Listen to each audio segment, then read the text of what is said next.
Been real quiet. Wow, it's because I had my mic muted and I was fucking talking to myself. This is what happens if you're a small streamer. You be like, completely butcher everything.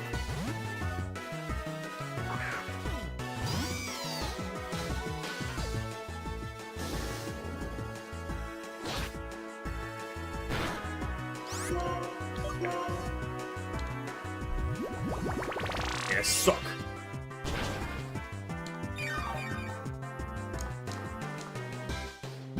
If you get the confusion proc, you're gonna be a bit mad. Good. But yeah, hey everybody. Glad to see this what happens if you're a small streamer. You don't get 5 billion people saying lol, mic muted. And they post Ryan Gosling gifts at me. Leaf Blade, let's go. Man, it's physical, though.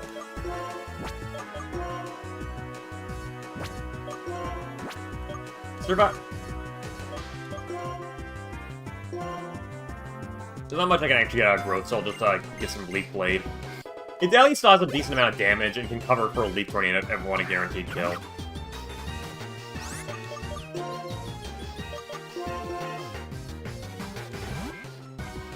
Anyways, yeah, I was talking out loud about how, right now the biggest issue I'm concerned about... Ooh. Kinda smart, actually. Is our lack of fire typing and lack of electric typing. Bro used amnesia and it didn't even help.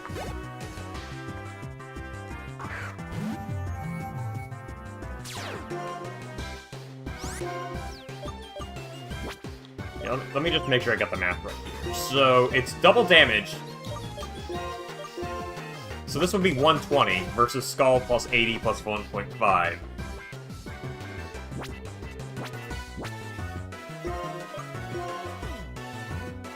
But special attack is better, so we'll just get more out of Skull overall. I think actually Muncharnock has higher special defense, so...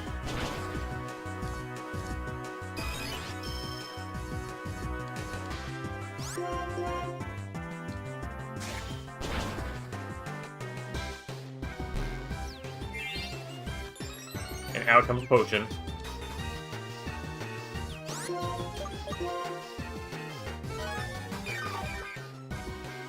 But yeah, let me actually repeat what I said, since I was muted.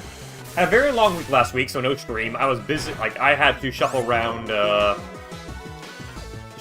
work. I had to shuffle around a trip that was coming up, family visits, and everything else. And oh, wow, you actually got the hypnosis hit.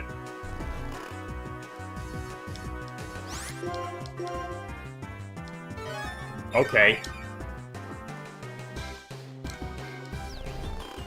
Let's wake up critical. Oh my god. That's a pretty good sign, not gonna lie.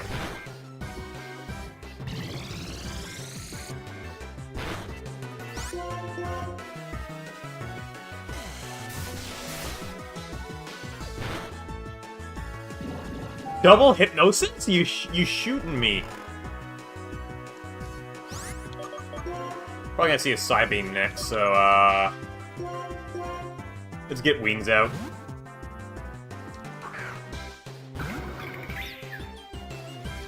Nope, lucky chance.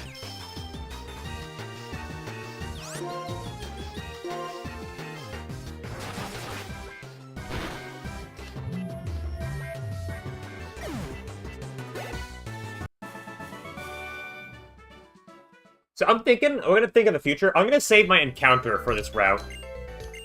And see if we get a Joltik or Ferroseed. So if we get a Ferroseed, that's like pretty much just like, okay.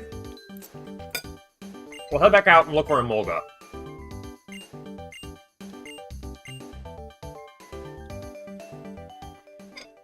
If we got Joltik, we should be fine for our electric type coverage for the gym.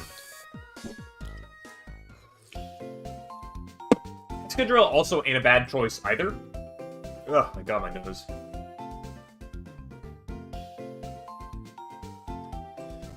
Because Rock Slide will get us pretty far. But 1 second, I gotta blow my fucking nose. My American.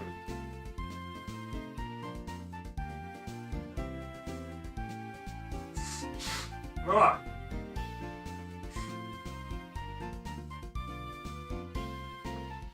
It's springtime, which means all the pollen is out.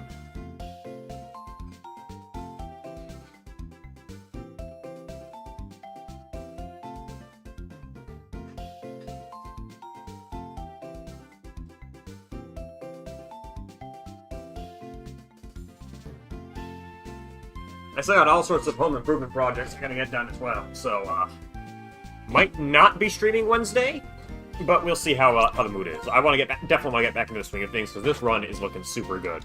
I'm really liking the look of this run.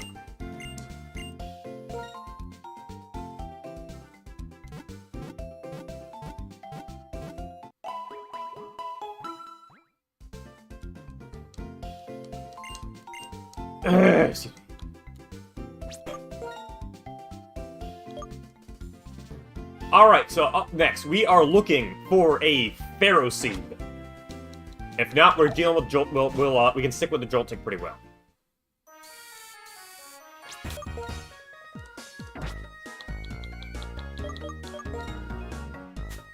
We have some repels, because we're gonna save this encounter until after,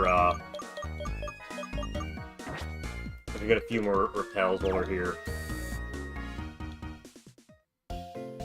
So I want to save our encounter until we see if we get a Joltik or Ferroseed. Because, an Emolga is gonna be, like, we will actually grind for this, this Hokey.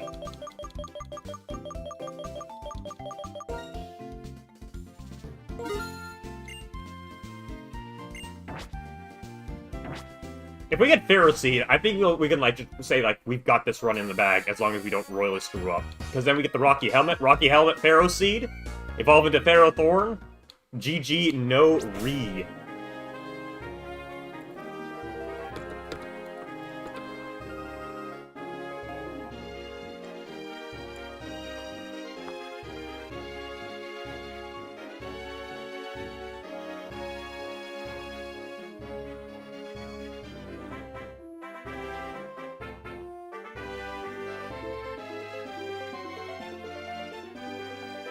Okay, let me make sure we got the sheets up.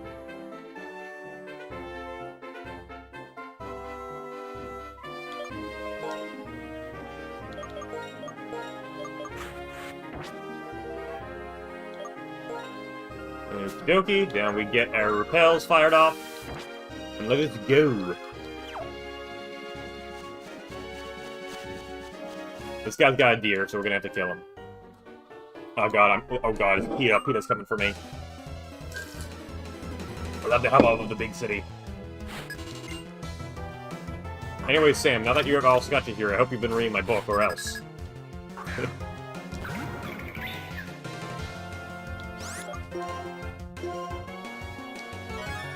X-Defend, uh-oh. Bro forgot. There are no physical flying-type moves here. It's William Afton, but instead of animatronics, he's going for deer.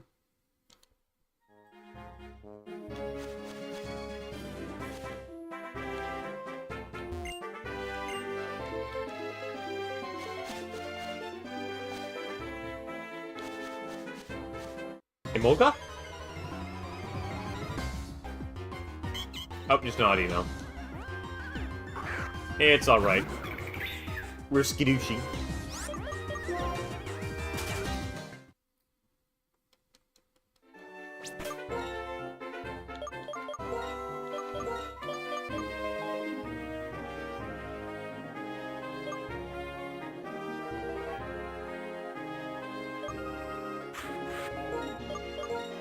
What moves do you got? Okay, so you got... I'm working on it! I guess we can walk around you. We'll take that. All these scientists have deer. What the heck, man? I'm trying to think out these encounters and, like, yeah, I actually do want to fight. Ooh, excuse me.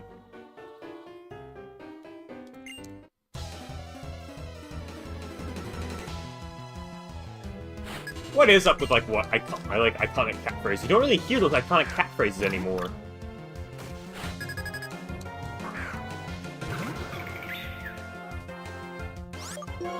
After reading that diss, I was thinking, like, how would a federal agent, like, infiltrate a Pokemon trainer group? Like, how do you do, fellow Pokemon trainers? Like, obviously we got Ferrothorn being like Pokemon, but who's the most racist Pokemon? That's what we've got to ask.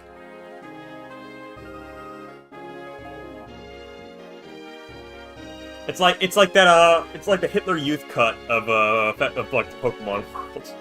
You know that stupid haircut where it's like they got the buzz on the back, but then they have like the long hair on top.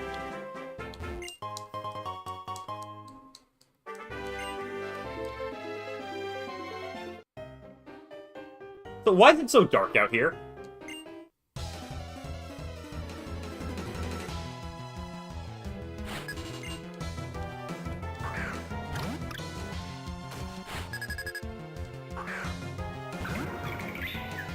Yeah, going like skidoosh made me realize, you know, you don't really hear catchphrases nowadays, don't you? You know what? I think I just answered my own question thinking about it. It's probably just brain rot that killed the catchphrase.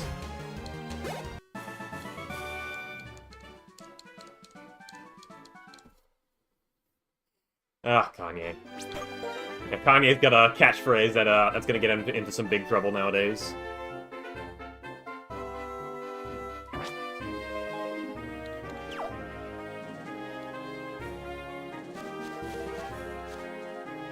Well, that's some Among Us's, which we do not really need. Oh, okay.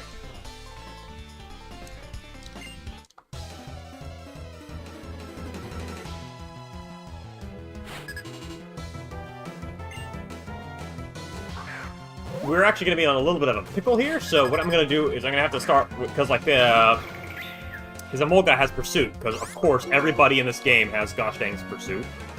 So we're going to set up a light screen first, and then sweep.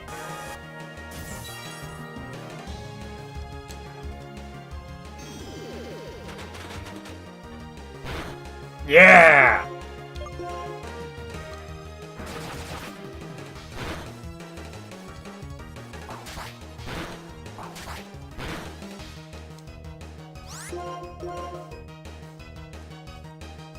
Oh my god.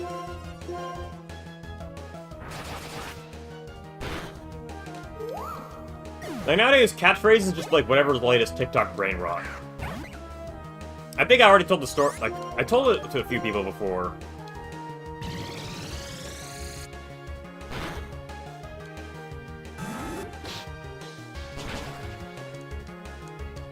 Okay, light screen is off, we gotta get this kill. This should be pretty guaranteed, though. Yep! Okay, good job, Wings of Redemption.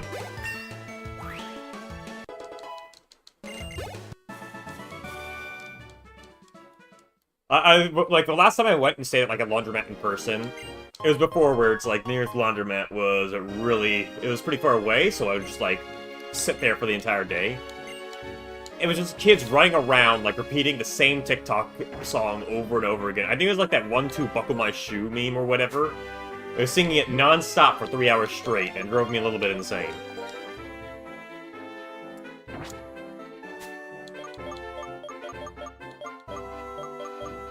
Yeah, at least I can get how, like, kids saying skidoo. You know, no, I even heard parents enjoy kids saying skidoosh. I'm thinking about skidoosh, because that's, like, what, Kung Fu Panda, when they made it a thing. Wingsman no DSP. Yeah, I was thinking about that. We're gonna, like, if we get Ferrothorn, that's gonna be our DSP.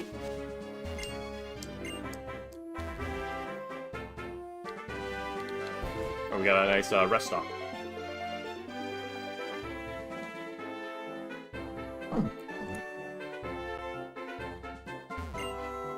DSP is going to have to be, like, a tanky Pokemon who is unkillable. That's why I'm thinking, like, DSP would make a very good Ferroseed.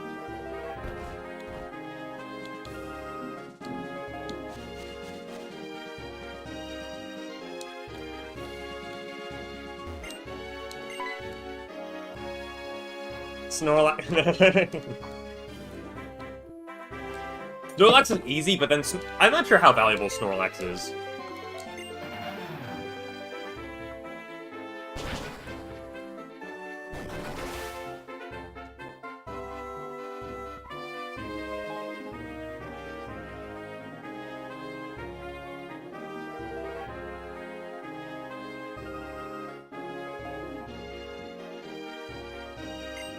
We got Bulldoze, very good. I think it's a very, very solid ground type move.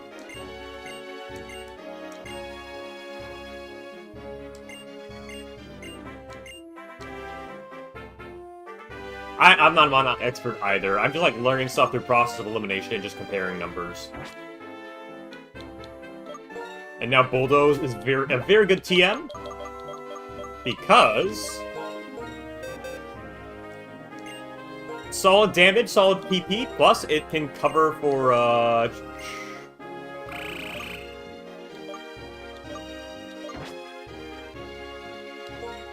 Hold on, what's Oni's stats again? We gotta look at him.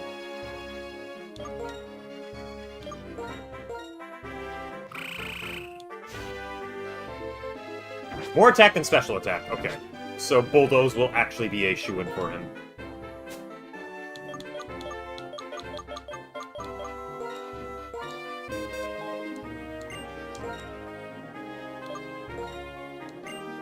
This game does have some killer ground types in it, at least. Like, Papatoad is good, Sandile and Excadrill are two really, really good picks. I like Papatoad too, he's pretty chunky. I think he's holding the Evilite still. Yep, okay, so he's gonna take a front for this. Oh, that's the wrong button.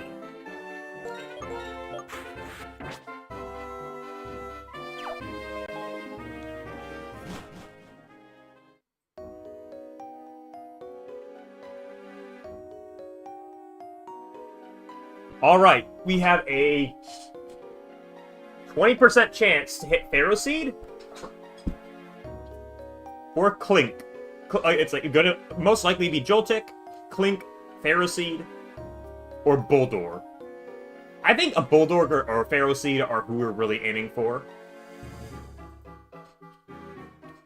So when does Archon evolve? 37, so Archon might not be good enough yet. I'll have to do some stats comparison. I'm probably gonna be like, no. Oh, there's N.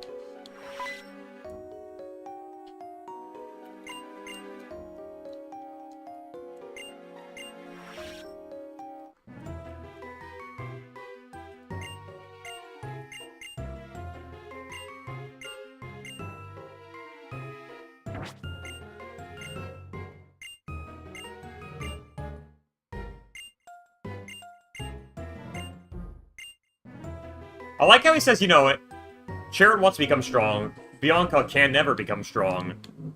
You could suck. Okay, what do we got? What do we got? Yo!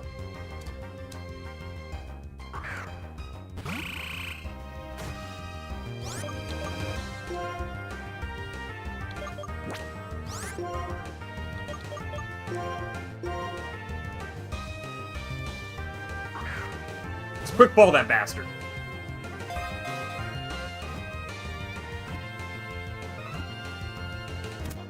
Ah! Let's go!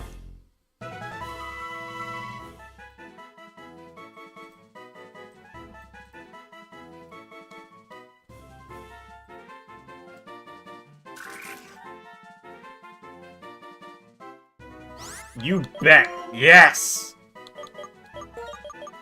DSP!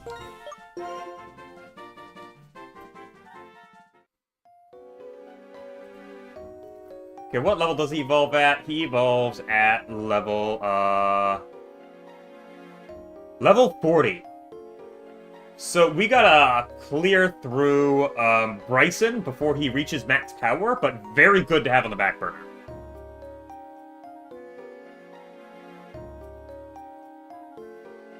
Actually, I think he wouldn't be too bad. Let me actually check his stats. I'm actually curious about him.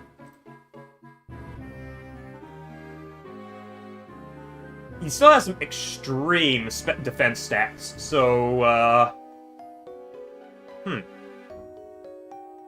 not entirely useless.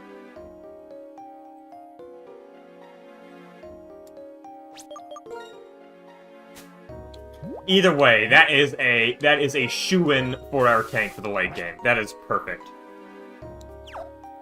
Now we do need an Emolga now, though, so,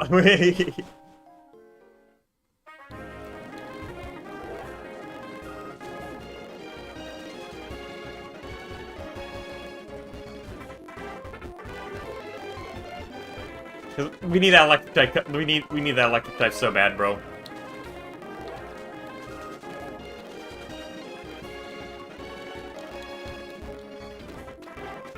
Oh.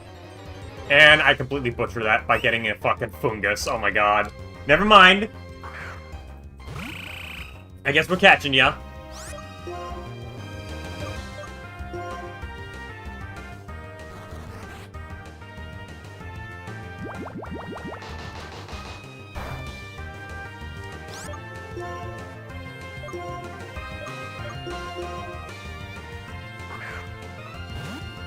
Oh, I fucked it up. Hey!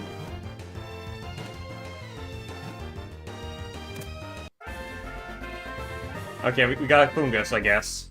Who the heck should we name the fungus?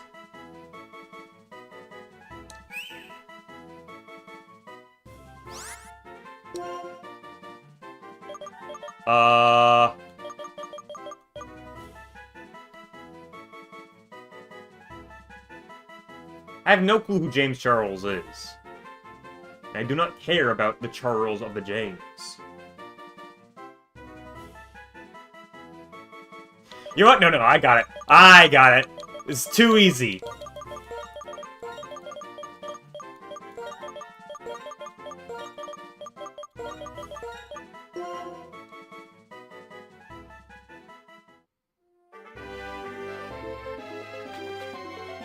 I can't believe I messed it up, though.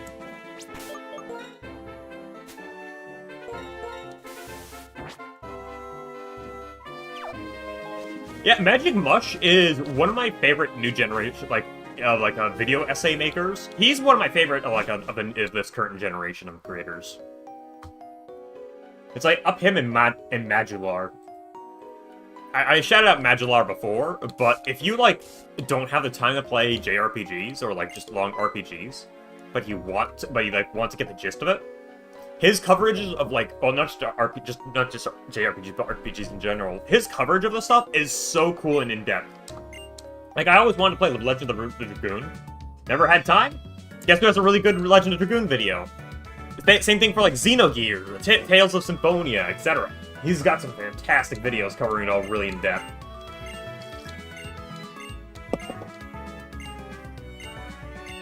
Highly recommend it.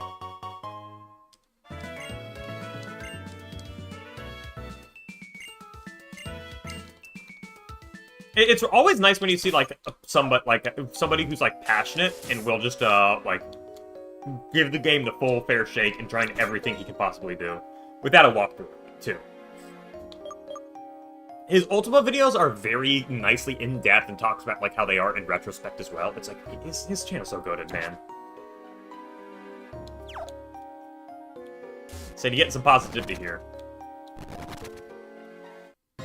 Oh, I was hoping for a gem.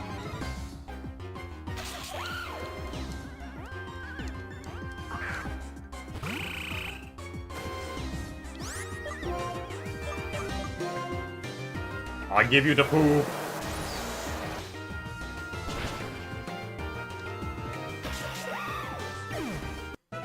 Whenever I say you find a really good channel you like, you gotta hold on to it for dear life and, share it around. There's this one it's kind of, related to that. I saw one that appeared around, which was, I think it was called, some... Oh, dear.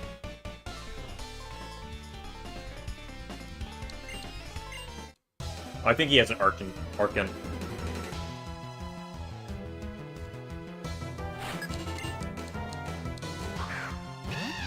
Yep. He's gonna have the speed advantage, but we got Evil Light and some Muddy Water, so... Bet he's gonna dodge. Okay, but he's got agility, no biggie. We still got time. Quick guard. That's not gonna save you, bud.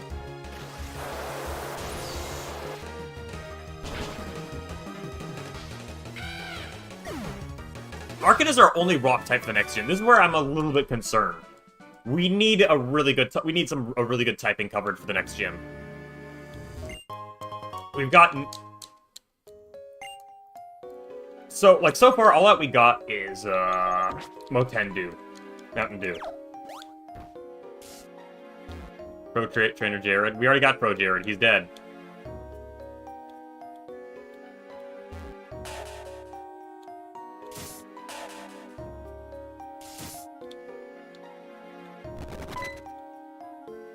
I know.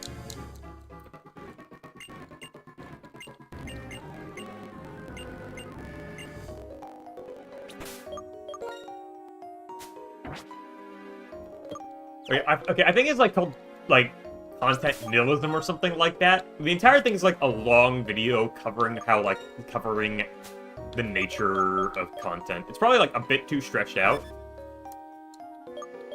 But I feel like the points it makes are pretty good, and the fact that, like,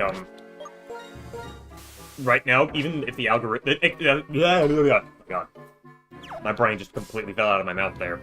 But the entire thesis point of the video at the very end...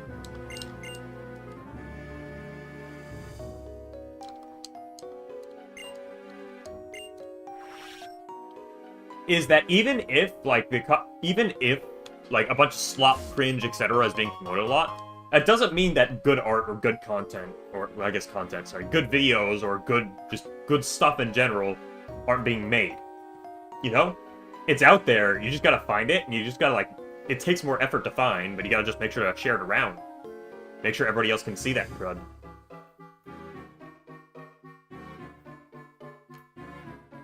Okay.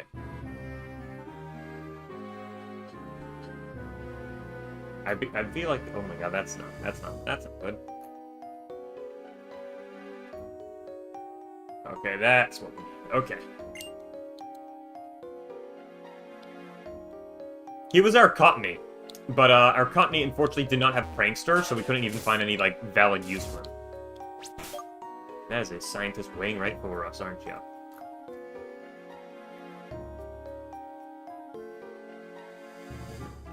He's got a Clink. Does Clink have Levitate? Hold on, I gotta make sure. I gotta make sure Clink doesn't have Levitate.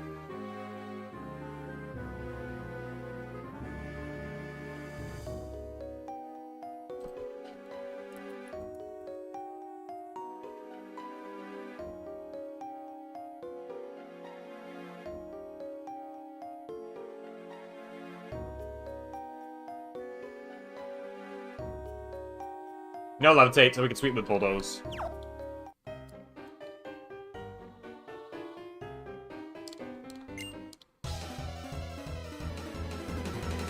But yeah, before... Sorry, my brain is, like, still all over the place. I guess this is what happens when I skip my coffee.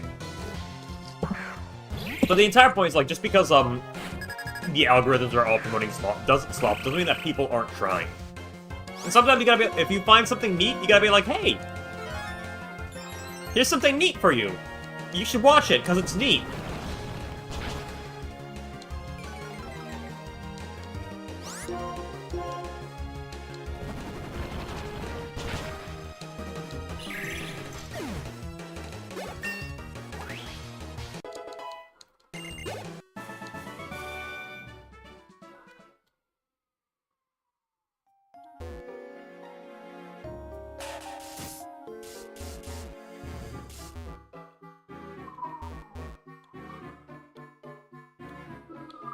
Oh, I see that. Oh, never mind. I cannot see with that puzzle. Okay, so next we got a Swadloon.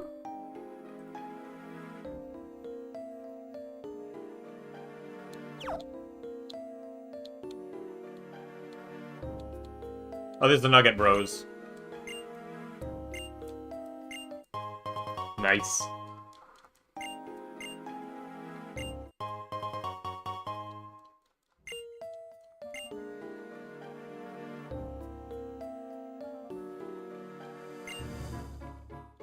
Yeah, I find, like, those are, like, now, like, the...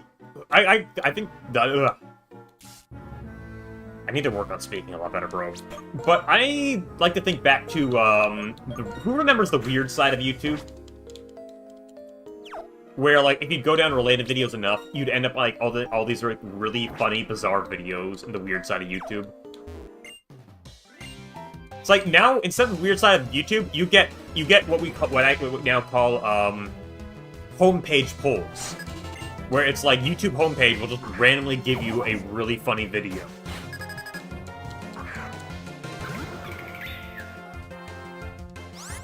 The weird side of YouTube no longer exists, but there's at least some random chance of bumping into something small and tiny. Owned.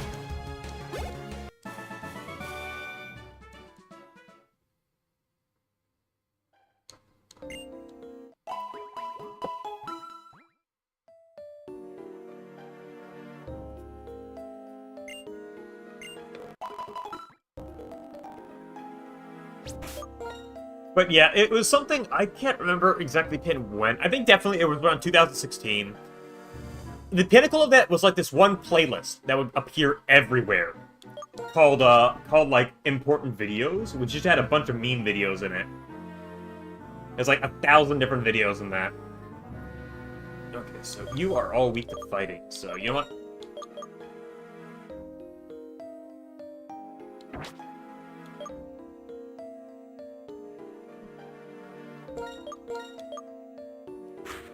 I'm feeling the Servine sweep.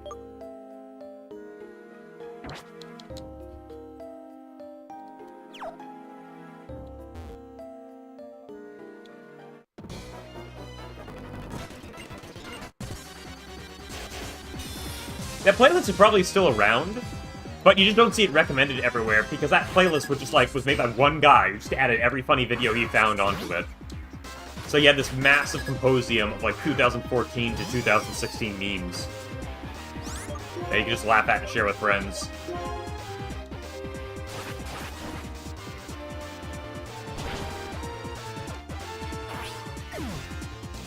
This should be a straightforward sweep.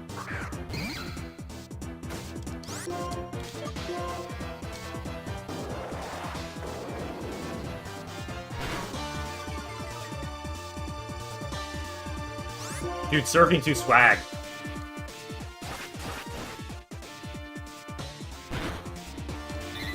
It always gets to me about discoverability and how it's like you have to put in, if like, unless you make stuff that's like promoted or helped by the algorithm, you gotta put in so much effort for discoverability. And this isn't about stream, by the way. I just do the stream for fun, like, let the algorithm take me wherever.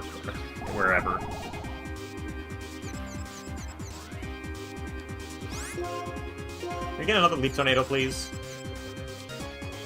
Thank you.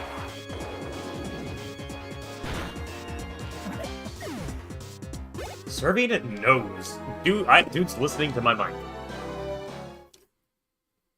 It is very frustrating how much, like, you have to put in more effort to be seen than, like, actually work on your craft. That video puts up a nice point where it's like, you know, there is a world-class, like, professional boxer out there, but nobody knows him because he's too busy training, and he's not a fucking, he's not the marketing like Mr. Logan Paul or Jake Paul or whoever's the guy who sets up fights for money. Yes, my Sonic streams for some reason were the most highly viewed, and part of that was because I used like a funny related thumbnail of like B-movie Sonic. I don't even know how that one exploded to 100 views out of nowhere. It kind of freaked me out, and I banned like 500 people too.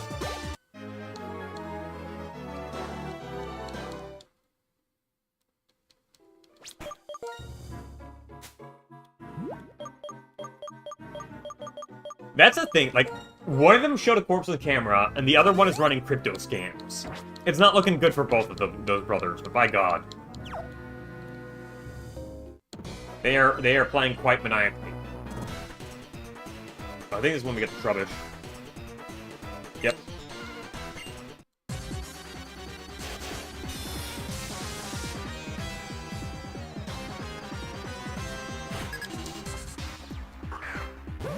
Yep, rubbish, okay. I made a mistake not swapping here.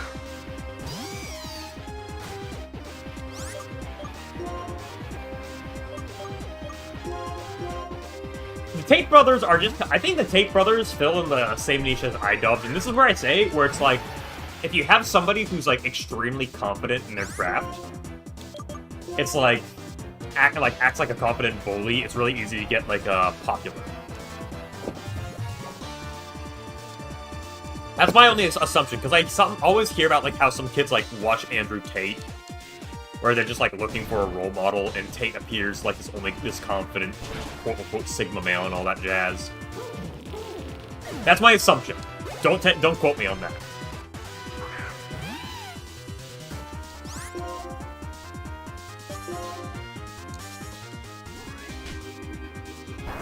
I'm kind of hoping, because I legitimately do not know how, like, a fucking nerd as lame as him got where he got.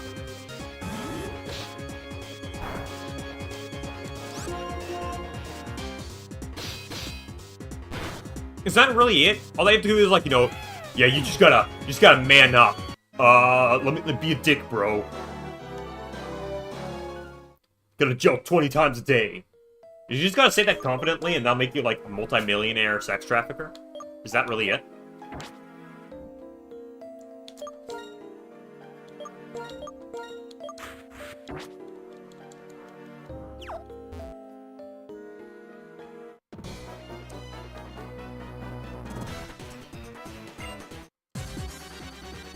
Like I said, I don't know.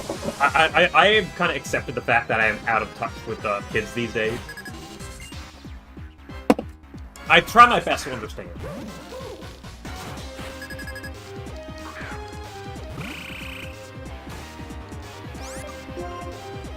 The only reason why you do kind of care about Tate is because he's, what's it called? He's like a high-profile con artist, practically. I can't really compare it because I can't remember many high-profile con artists other than, like, the Church of Scientology.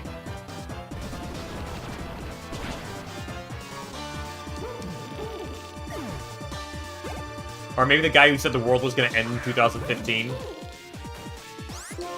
remember him, but he wasn't a con artist. He legitimately believed in that.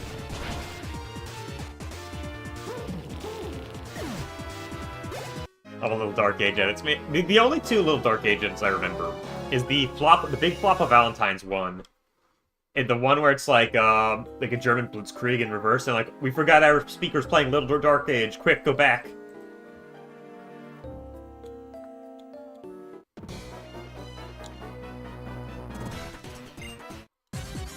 Or the one that starts off as Little Dark Age, and then like it just cuts black saying they lost, lol.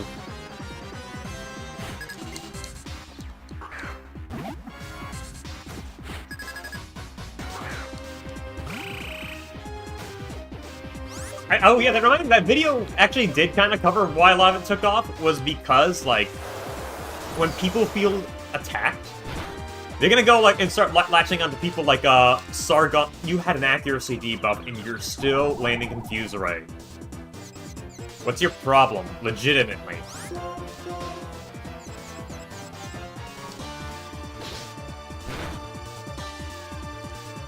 What's your problem? Genuinely.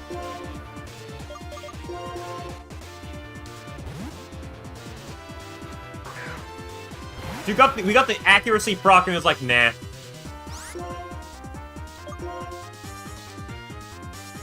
What's going on here?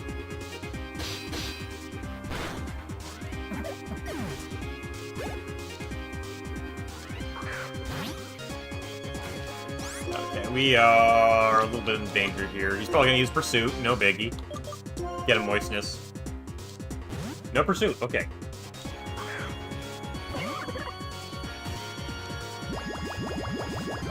What the hell does that even mean, Dis? Classic woman tactic. Attacking during his sleep. Genius. Sun Tzu's wife said that. I take the piss on you, but still. It's like, that's kind of just funny to say.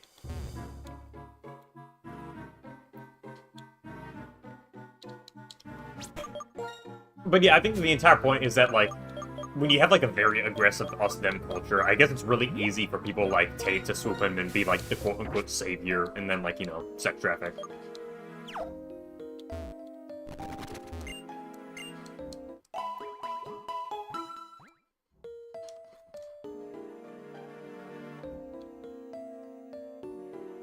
I think that's also funny, is that that video essay is legendary, because it's the first one to mention Gamergate, but as a legitimate point where it's like, which is like, oh yeah, by the way, there's this point where, like, all these journalists decide, you know what? Let's just, what's it called? Let's, like, start calling gamers dead and outdated, and, attack gamers, and of course, when people are gonna feel, like, attacked by mainstream culture, they're gonna start latching onto people like Sargon of Applebee's. Yeah, and here I'm going to talk about web culture again. It's always just very strange but interesting to follow. It's history that probably won't matter, but it's fun nonetheless to, like, trace from the beginning to end.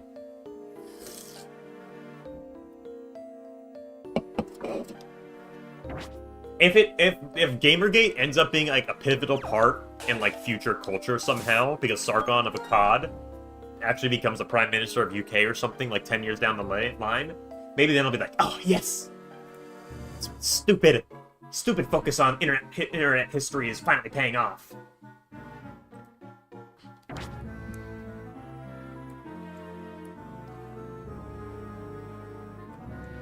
Oh, sorry, we already saw Sargon of Akkad. He was working in the first gym.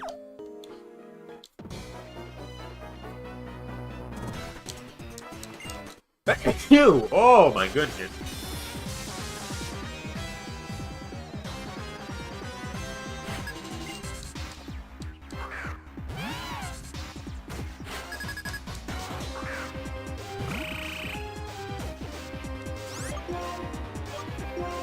Like I said, web culture is just really interesting for me to follow.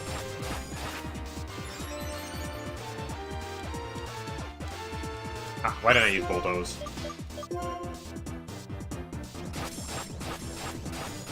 Double home claws looking kind of spooky.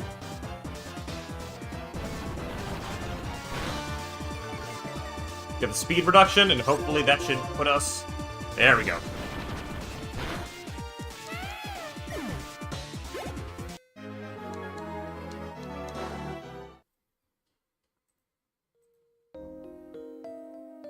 Is a Sandile into Watchdog, so...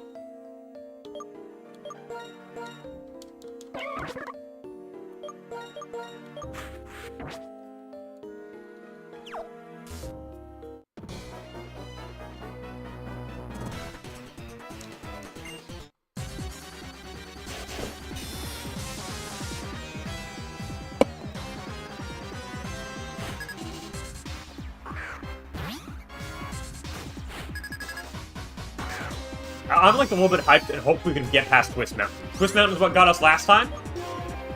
I don't think we need to like go anywhere except Mistral on Cave to see if we can luck out and hit an Axie with Moldbreaker again.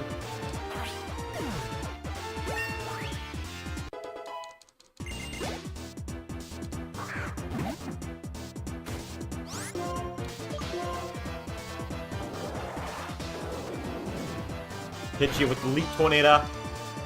Get a Super Fang. We hit you with another Leaf Tornado. We haven't actually had any crits this stream. You mentioned that, but yeah. Super Fang thankfully cannot crit, since it just halves HP.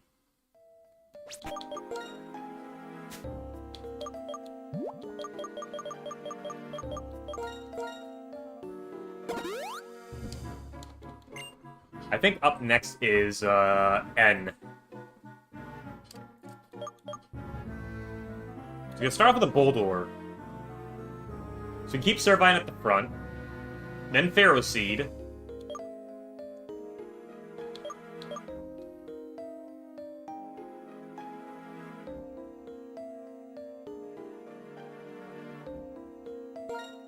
Okay, hold on. Actually, we can have Motendu at the front.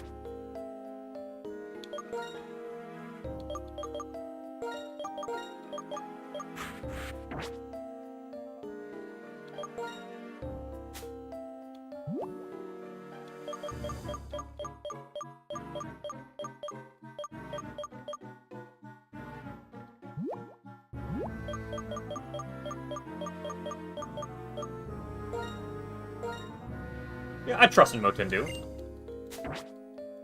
But yeah, we're gonna deal with N pretty well.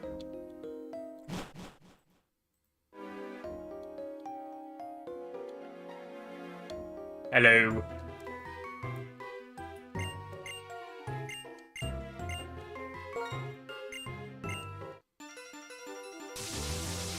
Excadrill should be able to sweep pretty reliably.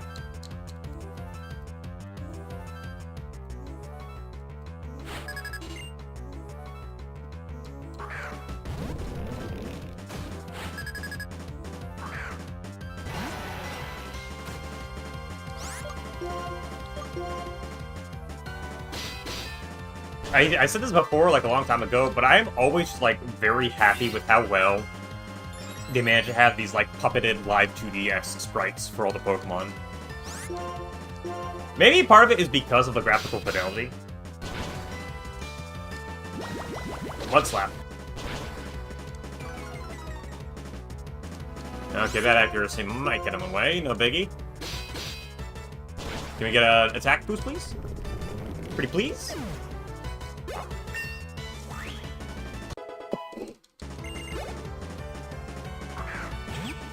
Joltic.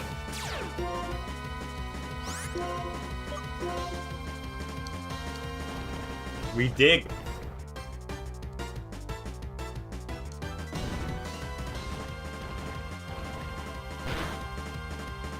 Nice. Sometimes it's just because of the fidelity. Like, I know for, like, something like Ferroseed, he's pretty simple, but it's like, it's not just live 2D puppeted. It's like a mixture of, like, custom sprites and puppeting, which helps out a whole bunch.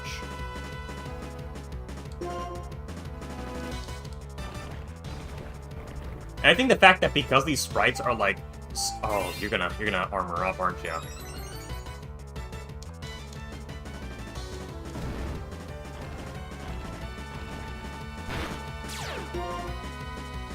Oh.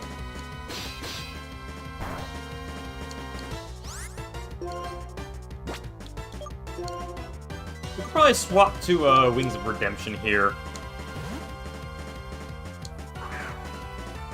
He's gonna use Iron Defense, might as well use some special attack.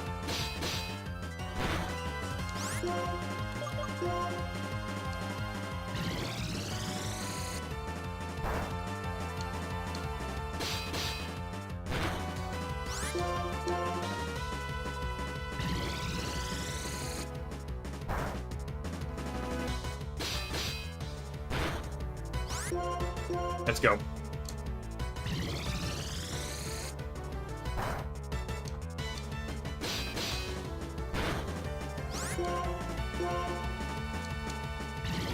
Now, his last is a Clink. I do not think it has,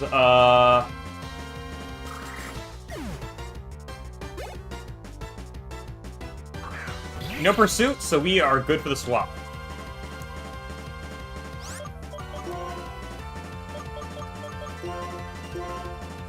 So we swap into Oni.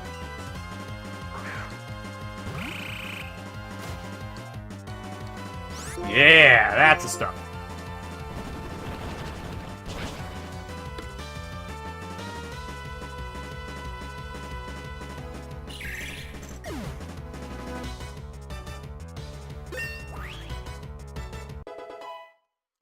I think we got the Rocky Helmet. We don't really get much value out of it, unfortunately.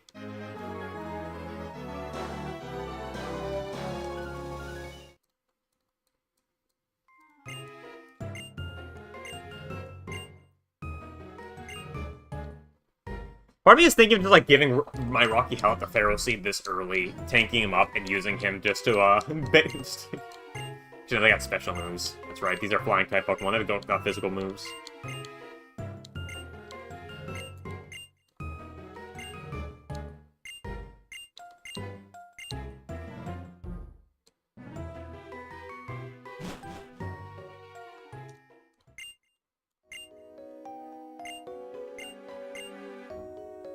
Alright, then we got the next route up. So that is N beaten, Mark Victory. We got a pretty solid team here going, actually. So Skyla. Swanna is the real issue here with Bubble Beam. Bubble Beam is not something we really want to mess with.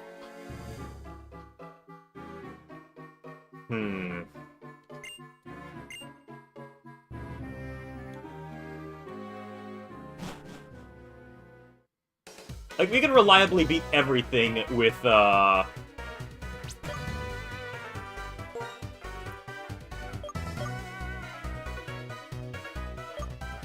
Motendu here, except Swanna. Swanna is, like, the standout. We need something to, like...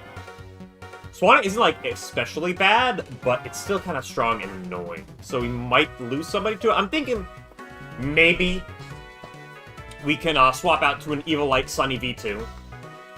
Thug everything out, and then just kill him with strength.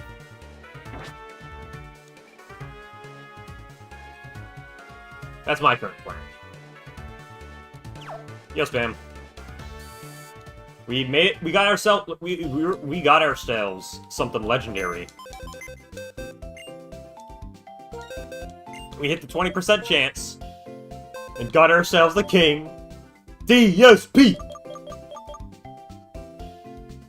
Now, actually, let me check the stats of Arkin, because Arkin could also be a legitimate use.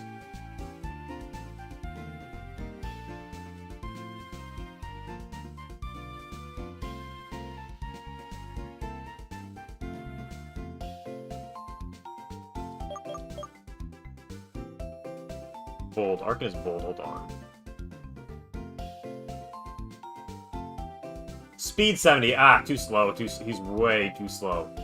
I would love to use him, but still too slow. But yeah, we got DSP under the belt.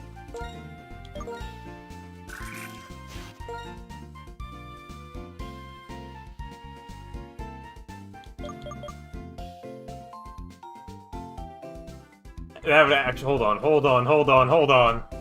We get Turk Curse, then Gyro Ball sweep. That'd be so funny.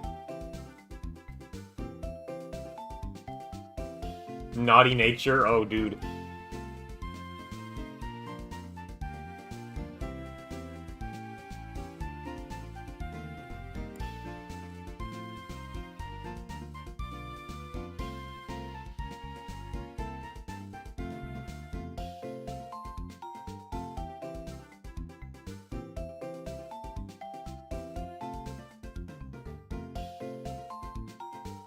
Naughty increases attack and lowers speed, so I think that's actually pretty dang good for him. Right now, I'm just, like, trying to figure out a proper plan for Skyla. My thought is we are just going to have, Mountain Dew, take the front, spam Rock Slide, sweep, and then, we swap to, Herdier to clean things up. I think Herdier actually evolves, too. Our level cap right now is 35, so...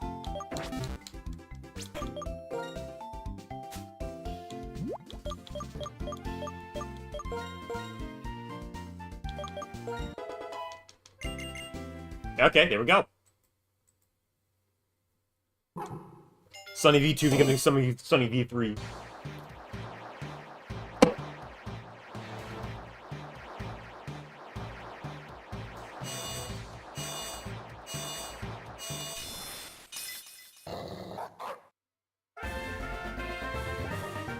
Okay, hold on, I think... Is my package here? I got all sorts of HVAC equipment, because right now I'm trying to, get ready for summertime. And I got some housework to do today, chat.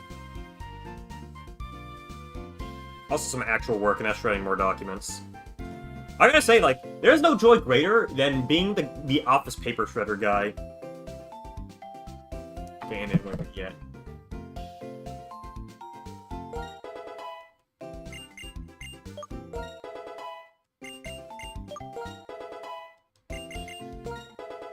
Get everybody up to 33.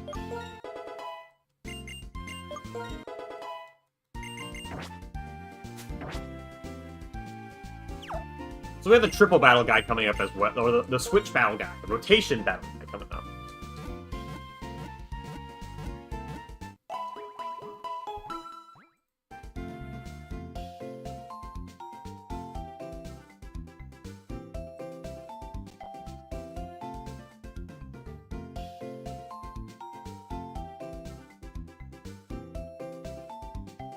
Route 7 also has, what do we got? A Zebstrika chance. Okay, hold on. What about ground taking spots?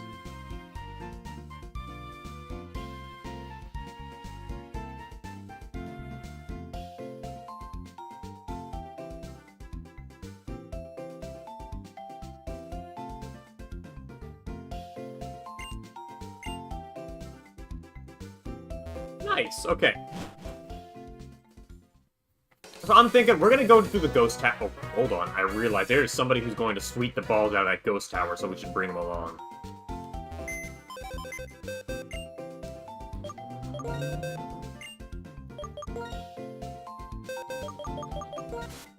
We're gonna take that Evilite real quick. Oni, you're gonna hop in the box because we're gonna need our PBG. We need to peanut butter gaming through all these Pokemon.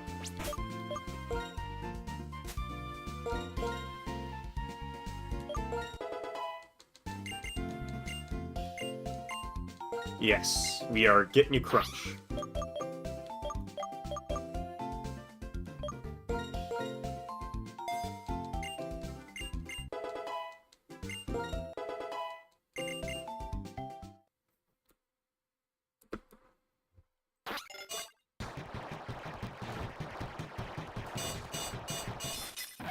There we go.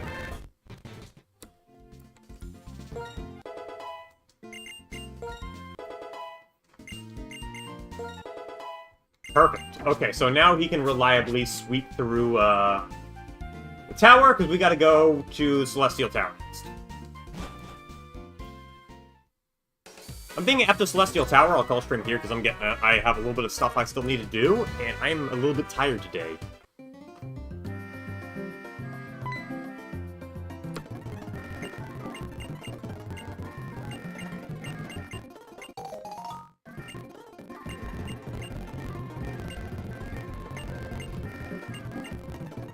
Man, I don't, oh man, I guess it's, what am I talking about?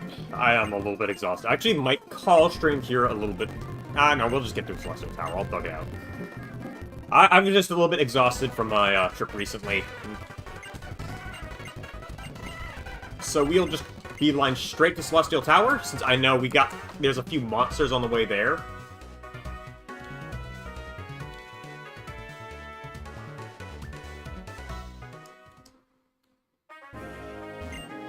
We'll get that from you.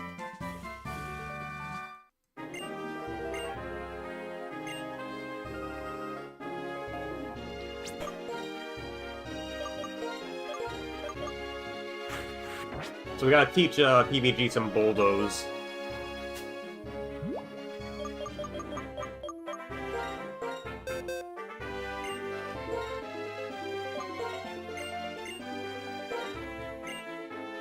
We will get rid of Assurance.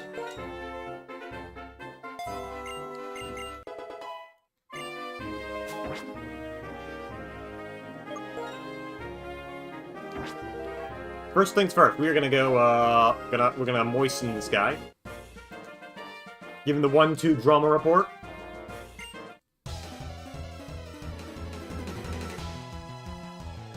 You know, I don't think I should be streaming, guys. I think we should just, like, watch random videos covering YouTube drama. I could, like, put a flat PNG of, like, my wall, and you guys can, like, even feel me there.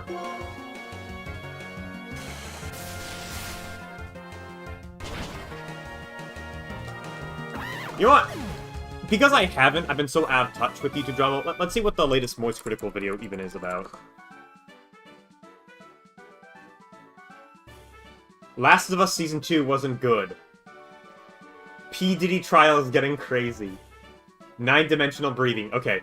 At least that's more of his traditional content. Fucking 9-dimensional. New Mission Impossible is not amazing. I have to talk about how crazy this is.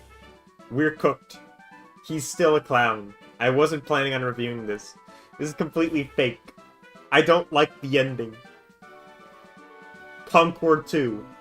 Worst couple ever. Pokemon lines are dangerous. Bungie is in huge trouble.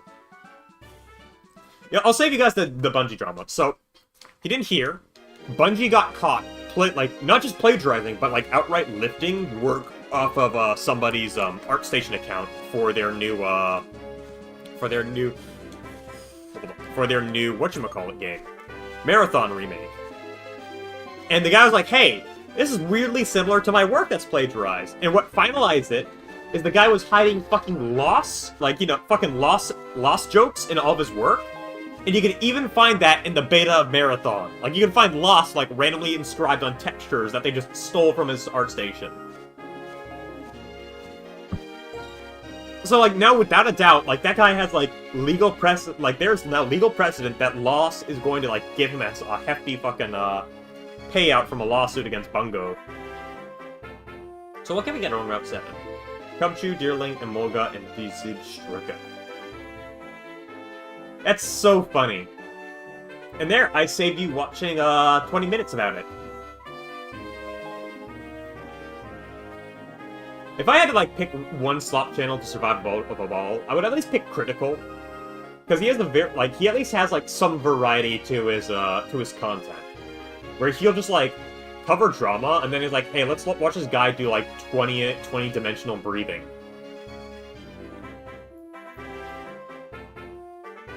Bungie has actually had 2 major lawsuit fails recently. Here, I'm sorry, I'm trying to bring up this triple battle a-hole. Leopard, Swoobat, Watch Armor. So we want ourselves Mountain Dew, Sunny V2, and Survive. We'll do most.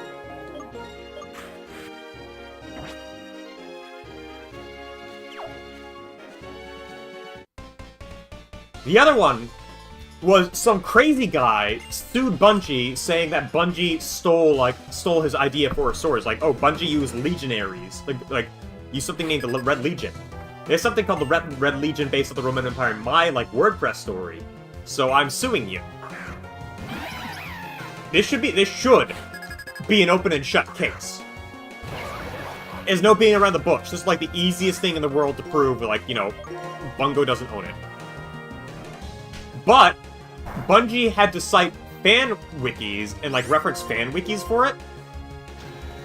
So good. And the judge says, like, this is not your content. This is like an archive of somebody else's content. You cannot use this as evidence in court. Because the story beat that the guy is suing Bungie for no longer exists in the game.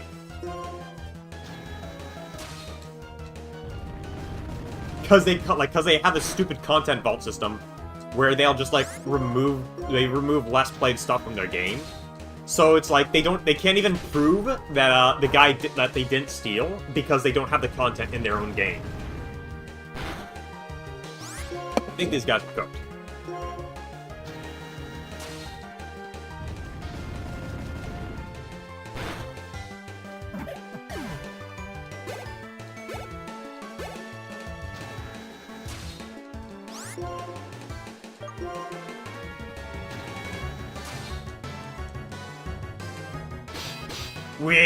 We ain't gay around these parts, boy.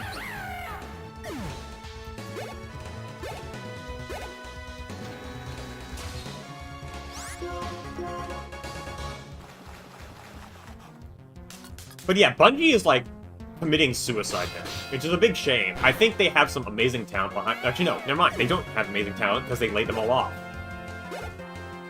Following the release of the Final Shape DLC for Destiny, they basically kicked out all their senior talent. Because they don't want to give them, like, any good pay bonuses. Because, you know.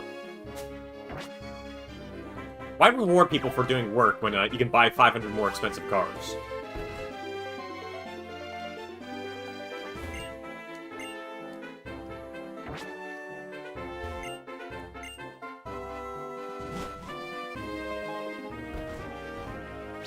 So he said, that's a Kyoani arsonist.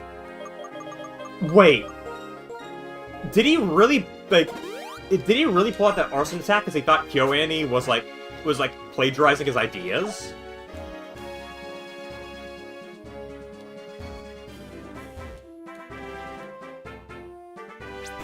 What?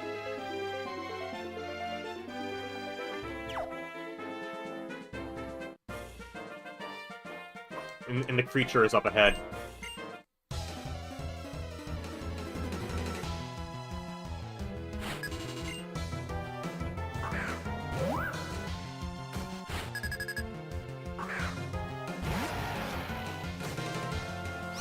Why is it, like, I wonder what kind of, like, culture led to the Japanese being so, like, crazy about, like, their own, like, ideas and such.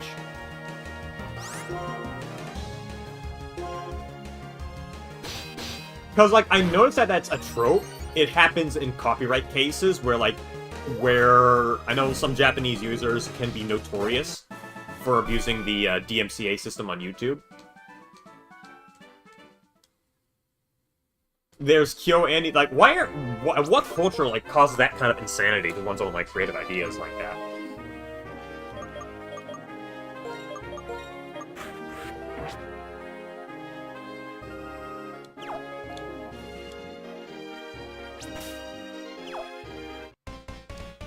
Alright.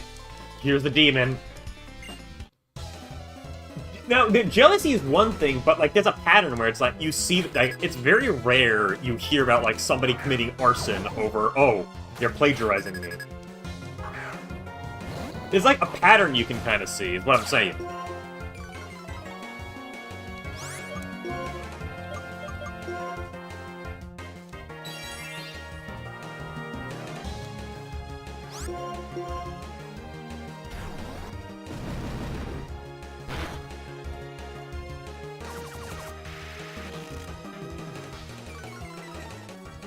Alright, we got the Demon of Babylon next turn.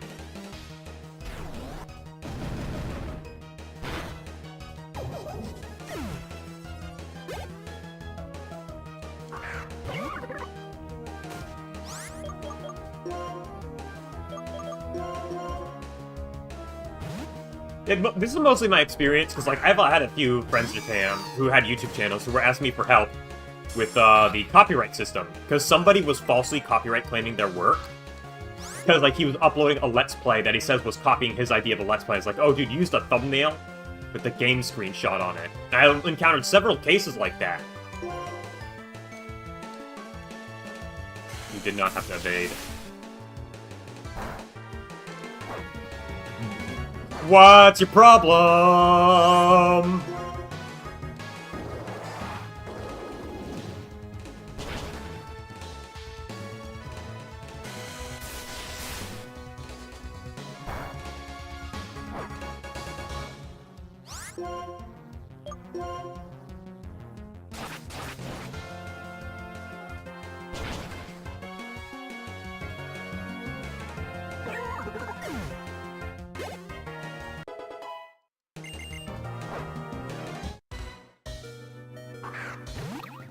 Okay, no pursuit. This is a safe swap out.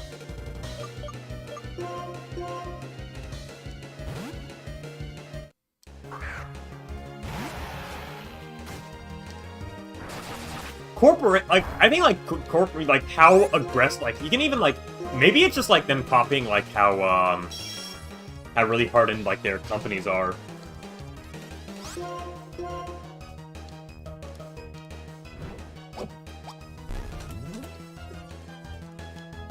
Before it was pure water types that gave us trouble, just because, like, there's no good grass type we had access to.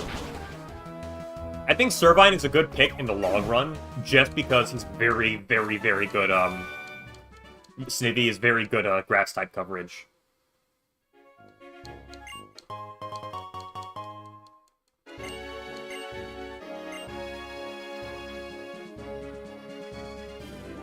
I think there's a house, like, over here.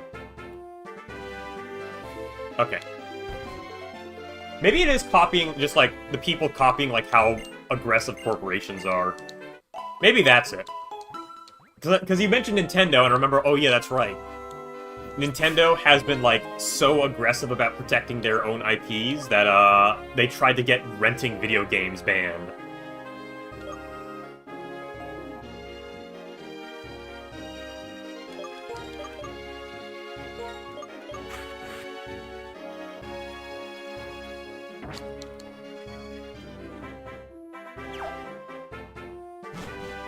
That was the most frustrating part about Nintendo.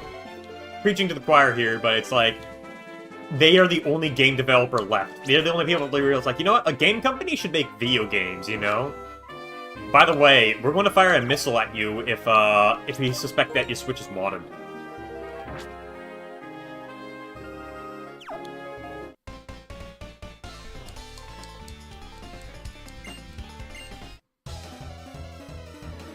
Like I said, what makes Nintendo especially egregious is that they've been doing this since, like, year one.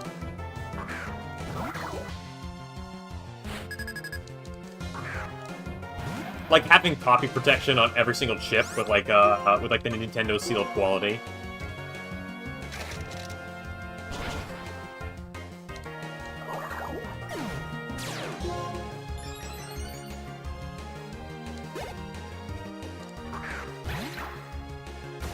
If you want real history, it's like, that's why Toho Project got, one of the bigger reasons why Toho Project got so popular was because it was like, hey, you can make fan and sell fan works about this game, and we won't sue you to oblivion. And what do you know? People responded to that very well.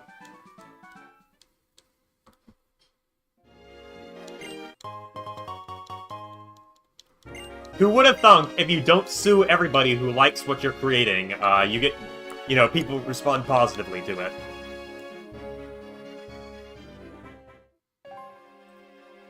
You've not gotten a Route 7 encounter yet, so...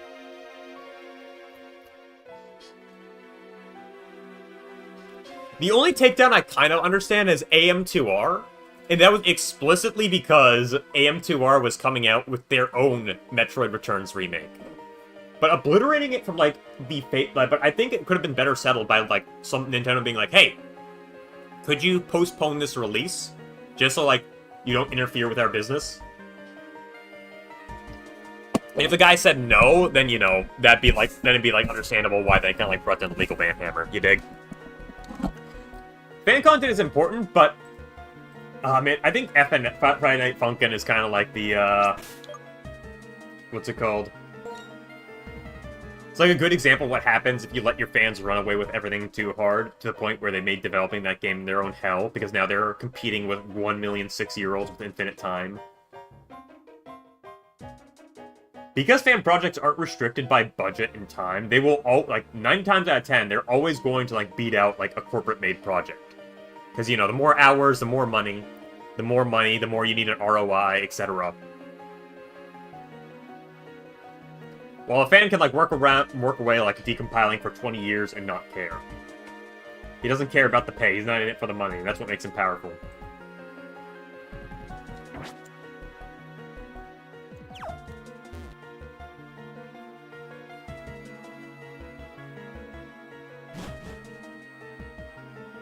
Also, let's get our encounter here. What do we got? Litwick, yes!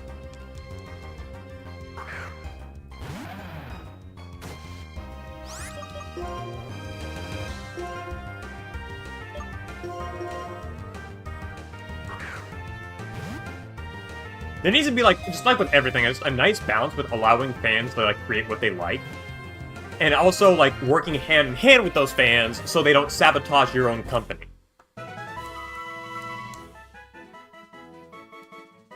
Alright, I got an idea for him, since he's our ghost type. Oh, and a fire type, too! Hello, everybody, my name is Markiplier.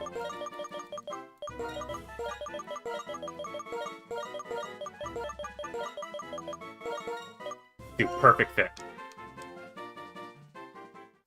We are pinning down that Litwick as a get. Solid grab, solid grab.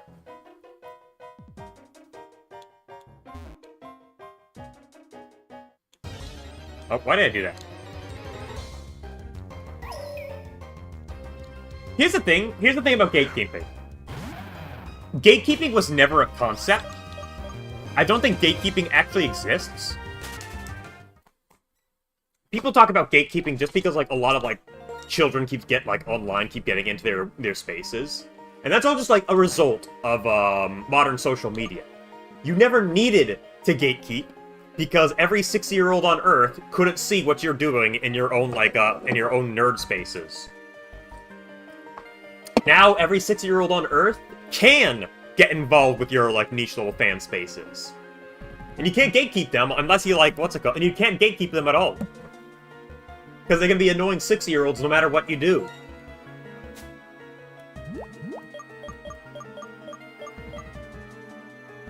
If you catch my drift, at least.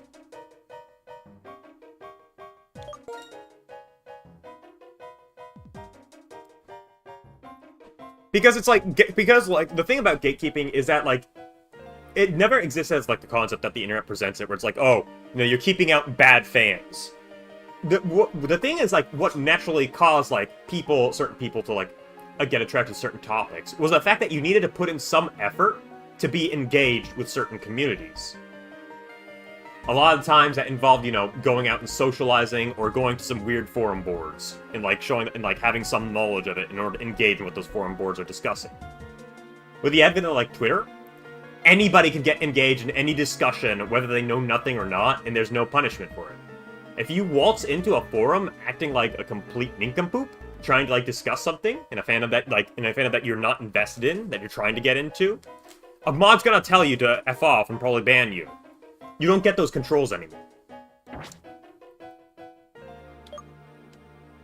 So like there's no gatekeeping. It's more that you used to have to like put into effort to get involved in fan spaces.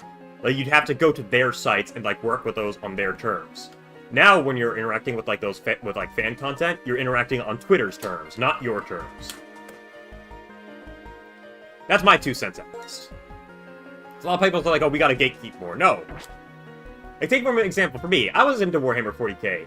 The gatekeeping for Warhammer 40k was becoming a wage slave to Games Workshop and actively playing the game. Nobody would like go to play Warhammer just because like nobody needed to be gatekept from Warhammer is what I'm saying. Because like you needed to put in some effort if you wanted to get involved in the scene. Nobody like if you're like hanging around like the Warhammer shop like shit talking or acting like a bit of a douche while like you guys are trying to play tabletop games, nobody's gonna want to hang out with you anymore.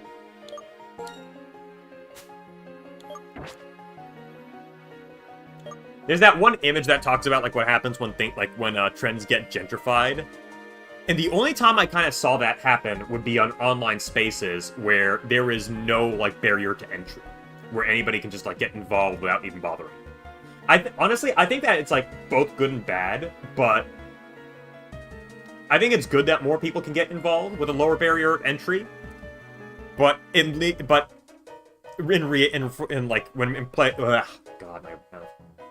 in reality, it's like it's just gonna like cause a lot of bad faith people to come in and be like, oh, you know what? I'm just gonna be a dick here. I'm just gonna show up and pretend I know better than everybody else and act like a moral busybody.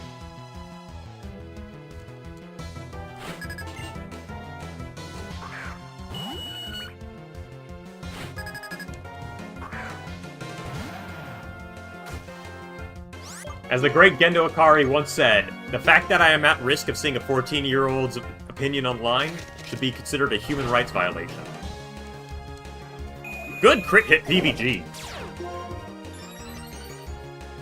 And all this, again, all just boils down to Twitter and Facebook having no localized controls for our proper fan spaces.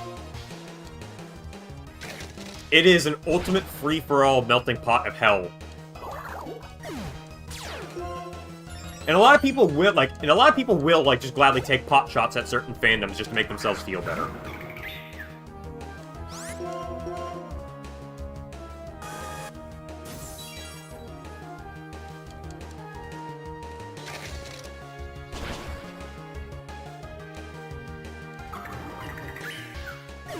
This was mentioned by, this is, beyond my time, because I, had limited interaction with Minecraft forums. One better reason why forums do work is that you can, essentially create a network of spaces for people interested in certain topics to, branch out and improve discoverability. Like, if you join Minecraft forum, you can be like, okay, hey, here's some, related Redstone forums if you want to branch out of that, and those Redstone forums could, branch out into engineering forums where you just get connected with real people and all that. It helps a lot.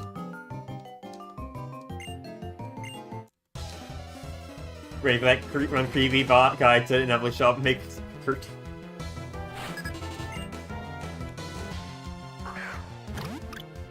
Let's be completely fair here, Spamson. The creepy guy is a ticking time bomb. It actually reminds me of something I saw recently. Who here's seen the It's called Too Kawaii for Comfort.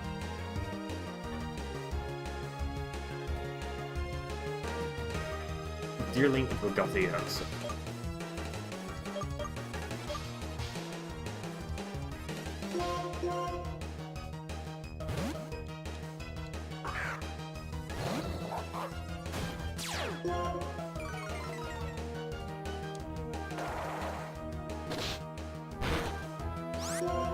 But yeah, but there's this one, mini-series called, Too Kawaii for Comfort. And as somebody who's gone to, several conventions and whatnot, it is deeply uncomfortable how how, like, on point that series, like, gets the different archetypes of, like, socially isolated nerd. And, like, granted, I should mention, the con experience, that is, like, the peak, I think, like, 2014 to 2017 convention-going experience. The convention-going experience is, like, significantly changed over the past few years, and that's, like, post-COVID. It's gotten a lot more crowded, a lot more normie, if you will.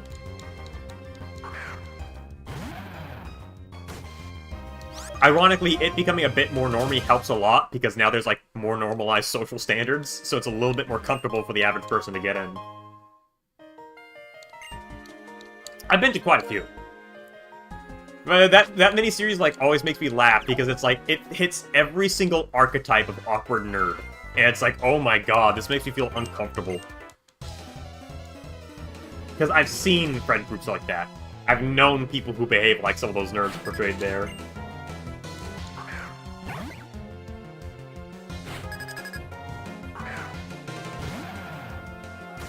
We're probably moving second here, so we're gonna hit him with the pursuit. With payback. Knew it. Whoa! God, oh, is PBG dead? Oh my god! Dude, I was so scared! Because I knew Imoga had pursuit there.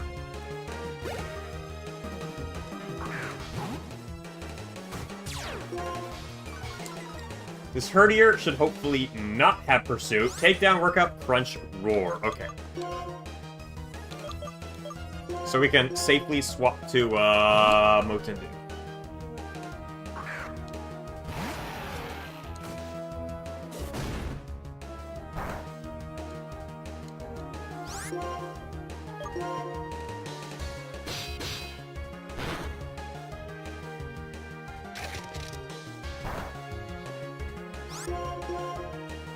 That was close. If we lost PBG to that acrobatics, man, I would have cried.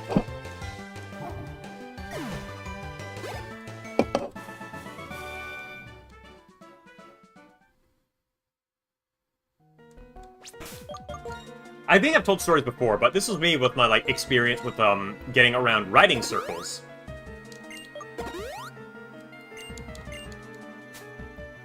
Where, like, where there's very little moderation in a lot of, even Discord servers for that.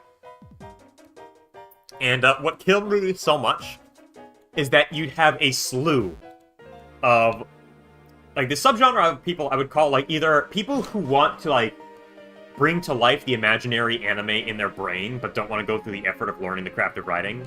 Or idea guys. There's one guy in particular who was, like, being snide and critical, and in general, a really obnoxious a-hole to everybody who was, like, writing or posting ideas. And then, like, I'd set it up and was like, okay, if you're gonna be so naggy, why don't you just make some crap of your own, bro? And it's like, I actually fashioned myself more like George Lucas. I have some really good ideas, and I need other people to work for me to bring them to life. I lost it. I lost it so much when he, like, said that. He's doing nothing but being, like, a complete POS. Just goes like, I'm actually kind of like George Lucas. If it were not a Discord server, you would have gotten banned for that crap, man.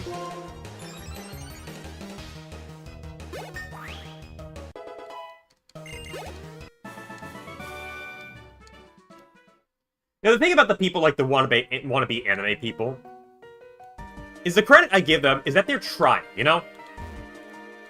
Oh.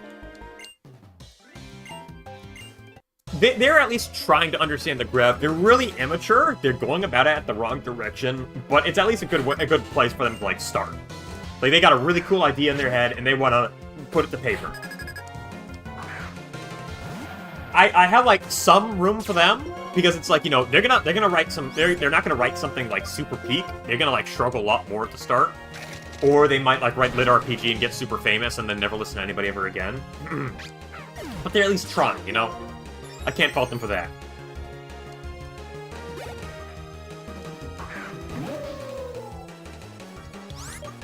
Then, you get to the idea guys. There is no redemption for an idea guy unless he apologizes for his behavior and, like, starts saying, like, hey, could you help me learn the craft?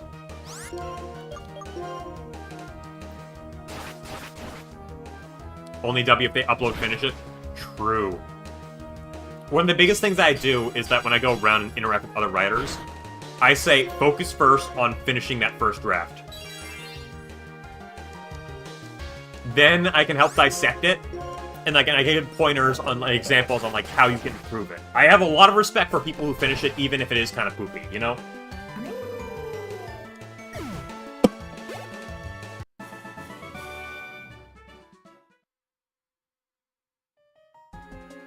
I'm at that middle ground where it's like, I want it to be well presentable, but by God, I'm still intent on finishing what I'm doing. That's kind of like a subset. Okay, not gonna lie, that is actually kind of like a subset of it. These are like the lore. That's like another subset of writers called like lore bros, where they think like, you know, having deep and intricate lore equals good writing. But the reason why lore is just intriguing, because like we like to learn new stuff. So having some, like, weirdly intricate lore and, like, deep moments is interesting to read, but it doesn't stick with you unless that lore wraps around and connects with the rest of the story. And this is the biggest thing, where, like, people get caught in the lore OC spirals, as I call it, because it's really fun to, like, imagine character moments, but it's daunting to, like, execute those moments. We've got some ace trainers here.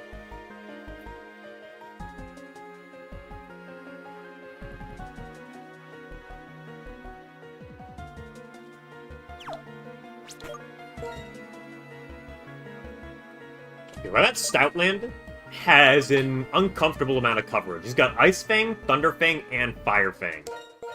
So we're gonna send our Stoutland against him.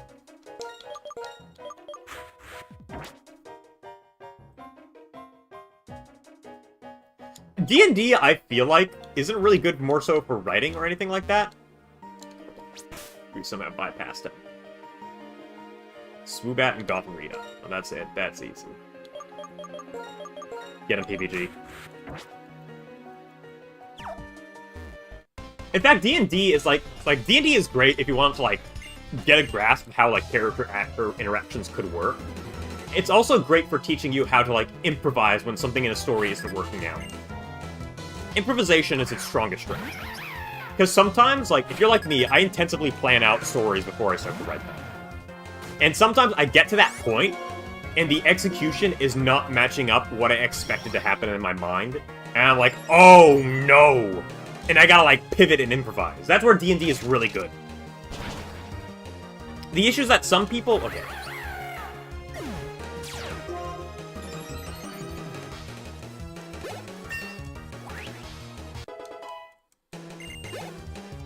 I'll get to that in a second, Spam. The issue with D&D writing is that a lot of people use D&D, like, be like, oh, you know, if this D&D story was peak, if I translate D&D straight to story, it'll retain its hype. When people fail to realize that one of the reasons why a lot of D&D stories tend to be peak is because you've already got a natural emotional attachment to it. One of the main goals as a writer is to... All writing is self-indulgent, but the best writers manage to invite readers along for that self-indulgence. That's like how I can best summarize just summarize writing as a whole. It's always going to be self-indulgent. The difference between a good writer is a bad writer is like how much is whether you can just like enrapture other people into it. And can you have your character betray the party and turn evil for the plot, or is that seen as an asshole move? It depends. There could be signs that you basically have to set up signs, and when that betrayal happens, it either has to be like kind of like, oh, there were signs, and like this is just him following through. I like to like go for Atlantis, like the Atlantis, the Disney movie, as a good example for that, because it's established very clearly. Everybody there is in it for the money. Everybody has stakes in this journey. So it's like, when they, like, betray, like, the Atlanteans and start stealing their treasure, it's like, yeah, what did you expect? But then what eventually causes people to come around is, like, betrayal and greed and all that. Now, you can't have it come out of nowhere, and then, like, have, like, this huge twist where it's like, you have, like, little hints towards their behavior. Like, where it's like, say, like, somebody was, like, talking about, like, oh, how it's like, oh, I'm doing this mission to save my This is, like, just a broad example. It's like, oh, I'm doing this mission to save my sister. And then he betrays them because he was being honest. He's doing this to save his sister, but he was part of that mission because he just needed something out of it, and betrayal was necessary to get what he wants. In the end, You just can't have betrayal be like, lol, I'm a dick, I gotta betray you. There's gotta be signs and build up beforehand. And these are gonna be, like, incredibly subtle signs, too.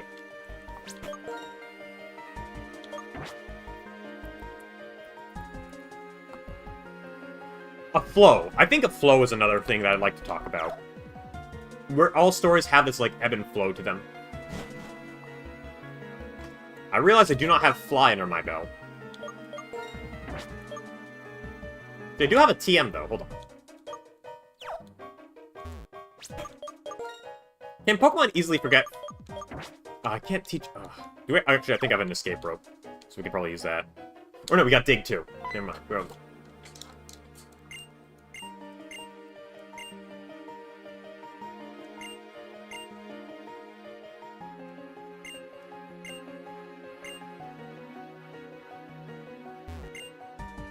There's the other thing about story that I do tend to talk to people a lot about is flow. Where, like, your story needs a good, consistent, logical flow between events. But, like, similar to, like, a wave, you need, like, peaks and valleys. You need, like, parts of hype, like, parts of action, energy. But you also need these, like, low wind-down points to, like, make it feel more natural. If you have non-stop action to non-stop action to non-stop action in your book or story... It's like, you're gonna, like, alienate a reader, because, like, oh, another fight scene, oh, another fight scene, oh, you're not giving stuff, like, room to breathe. You're not giving, like, the new scenarios room to breathe or be built up. I wouldn't call it slop. I mean, you could probably call it, like, shonen slop pretty easily. I mean... I think it's called, like, Ragna the Crimson. Very much fits that. Because it just fight scene after fight scene after hype moment and aura and fight scene, and it's like, dude. Chillax. We're on an escape rope.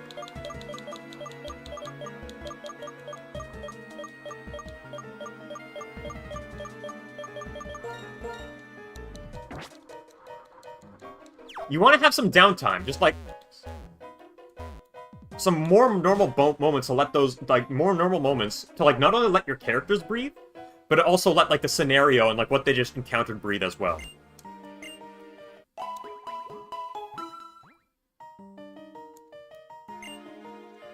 Solo leveling cycle is comedic, and I only really like solo leveling because of that one meme where it's like, did you fall asleep while watching this new anime, Solo Leveling?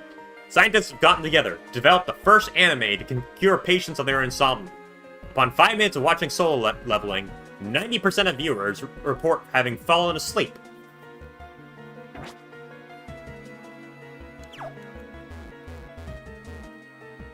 Oh, we gotta fight you.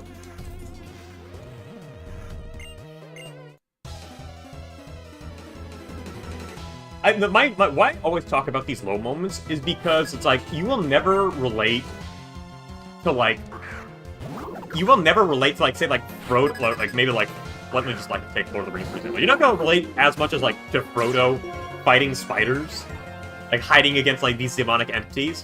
You're gonna relate to him when he's, like, casually talking and, like, enjoying a meal with his homies.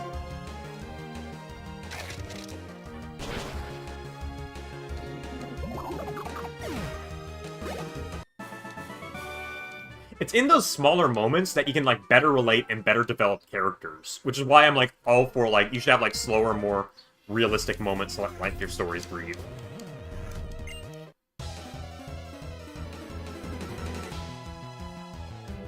It's like, if you were fighting a vampire, you could have, like, a fucking plethora of reactions of, like, from readers. Like, some readers are like, dude, I would fist fight Dracula and I would win.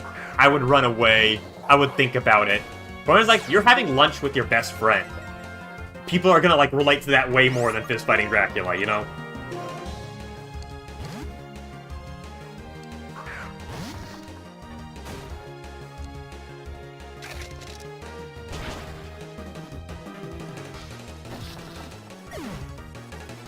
So you mean JoJo's fan?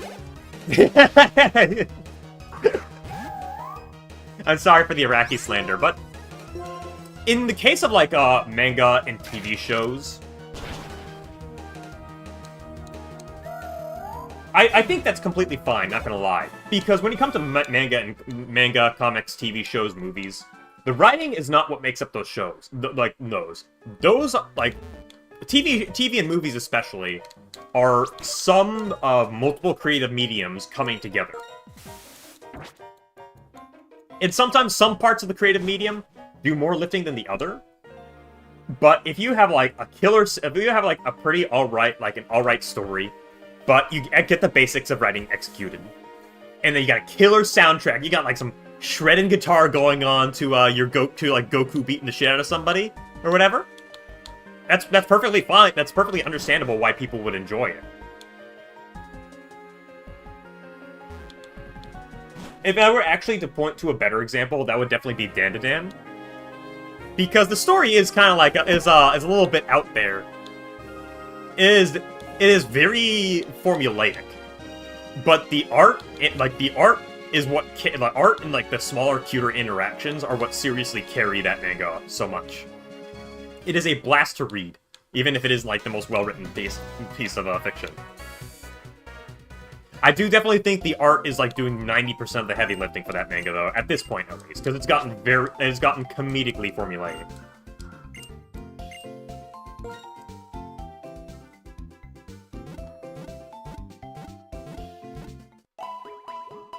If you're talking about Owl House, now here's the thing.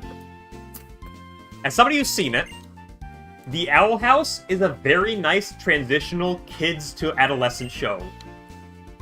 I don't think it's the best thing on earth, but I think considering what was done on the background, I think they did a fine job. It's kind of like a 6 out of 10 to me as an adult, but that is like a 9 out of 10 for a child if that's just like introductory media to like some deeper plot themes or more intense plot beats.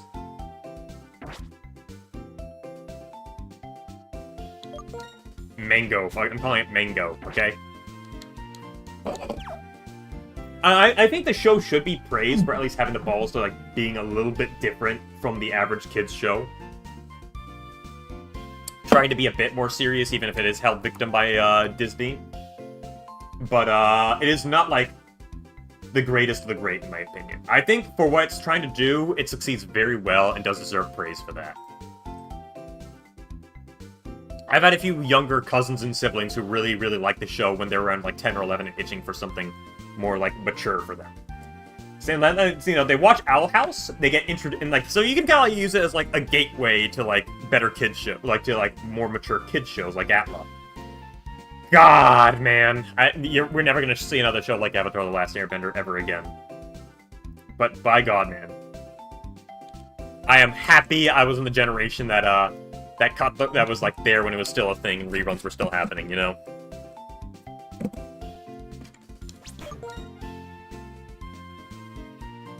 Alright, now we got Skyla next.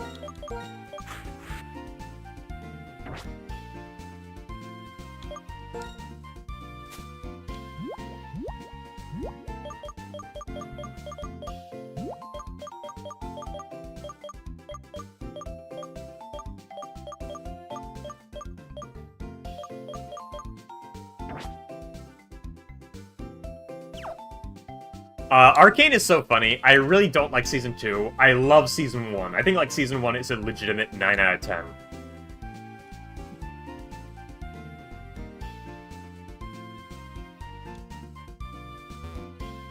Frickin', And then Season 2 came, and then it was like, hey, instead of, like, normal human politics, let's make it end of Evangelion. And that's not even a joke. Okay, so we got Skyla next. Hold on, we gotta buy some potions.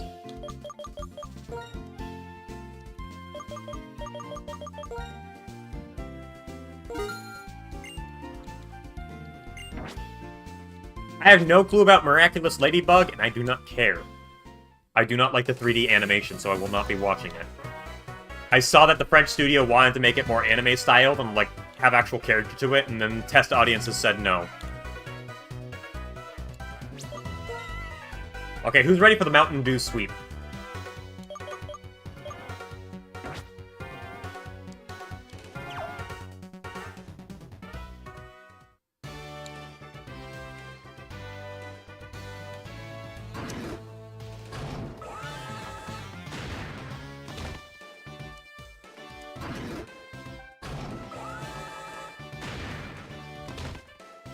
You know, so going back to Owl House, if there's a show that I think gets way more credit than it should, that would definitely be Amphibia. So people are freaking out about Amphibia. And, like, oh no, not freaking out.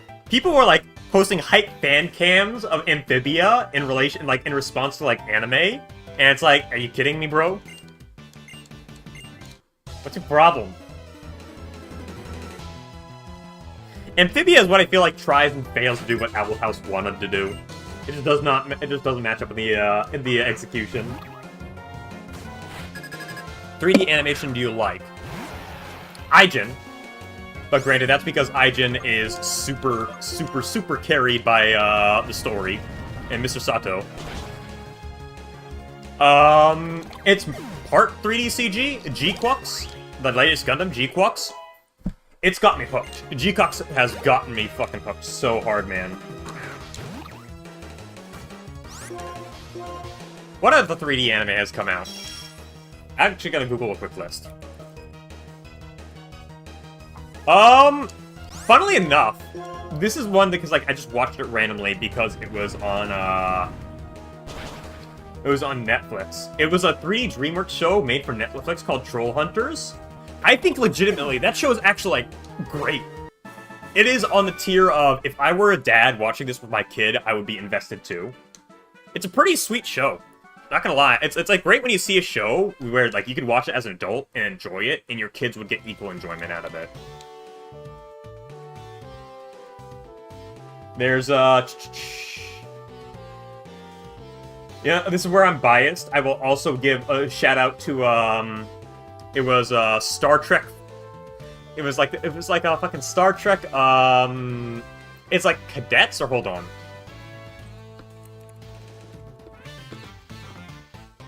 Star Trek Prodigy, which was the funniest surprise because it was... The thing about the show is that it looks like a scrap... It was like a Paramount Plus exclusive. That looks like a scrap kids show pilot. That just became Star Trek because, like, we got the rights for it, why not? And then it ended up being, like, written by actual Star Trek fans. So it was just Star Trek, but for kids. So I really liked it.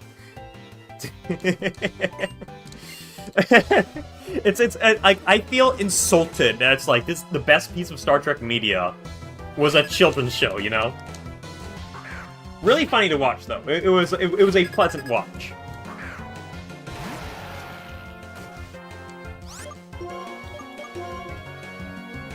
What other, like, 3D anime shows are there?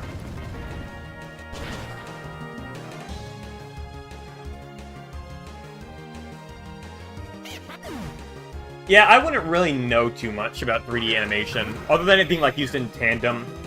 Like I said, G-Quux, latest Gundam, I've been pretty hooked on it.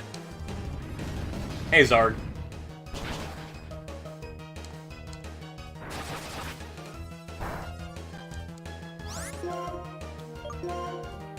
Shout out to the French for consistently making, like, good animations, not gonna lie. Just good anime in general, and, like, cartoons in general. It wasn't weird, it was French.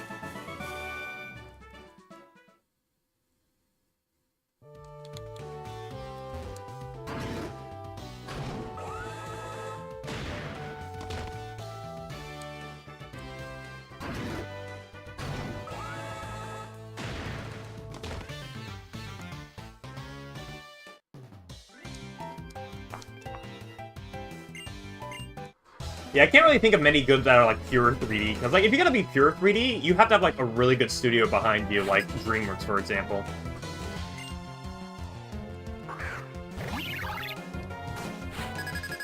I heard some really good things about, like, the How to Train Your Dragon show as well.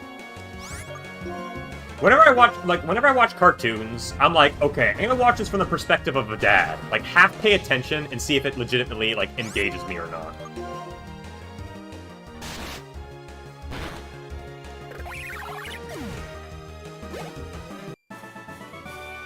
We can't really use Motendu anymore. He's gonna level up and break the level limit.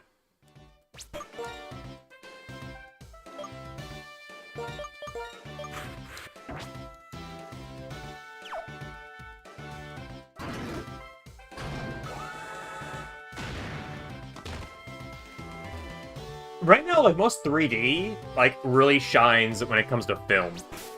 That's probably because they got the budget to make it fully work. That's why I'm hopeful about G-Quux, because it uses its 3D animation for the mecha action incredibly goddamn well. But I'm not sure what the budget is for it, so...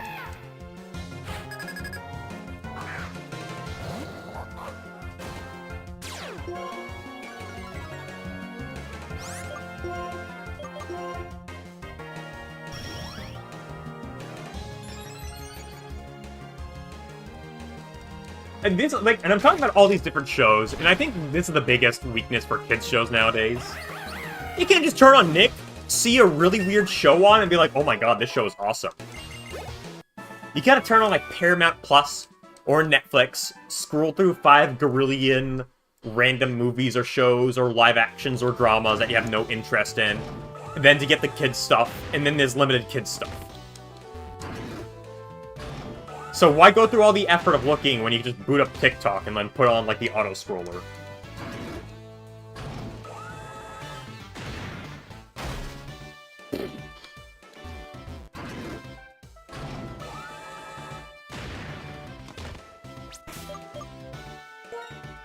Yeah, there's more kids stuff now than ever. It's just either...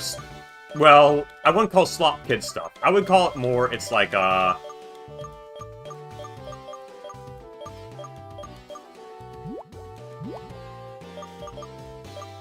gonna save some time.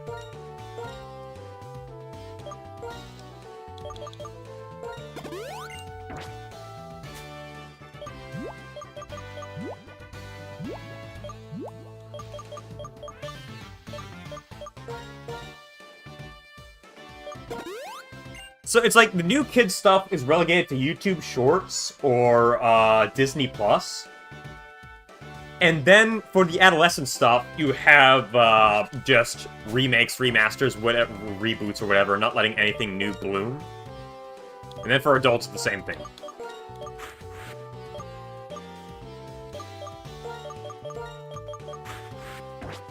Wings of Redemption is going to be our backup plan.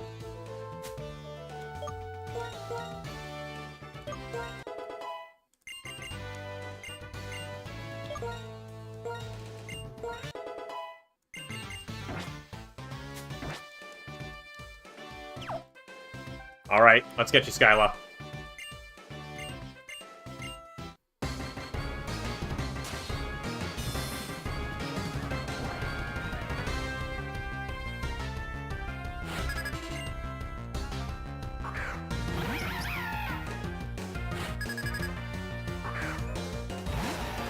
Oh, we're gonna start off with Heart Stamp? We got the rocks. Yeah, I knew it. We just might flinch. No flinch. Yeah, Lindsay Ellis. The nostalgia chick.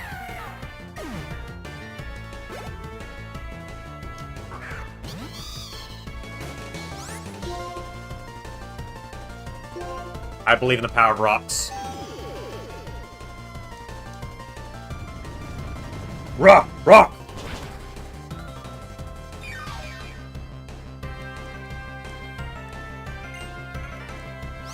Rock! Rock! Rock! Rock! Thug this out! Please, thug this out!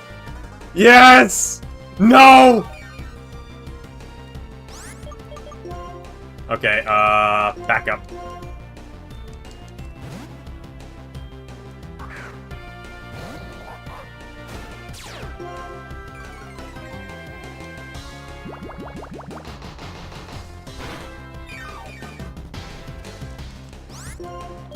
Hit him with the strength. Come on, thug this out. You got this. You got this, homie.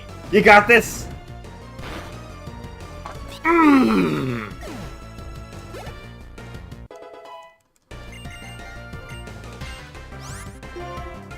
Heck yeah.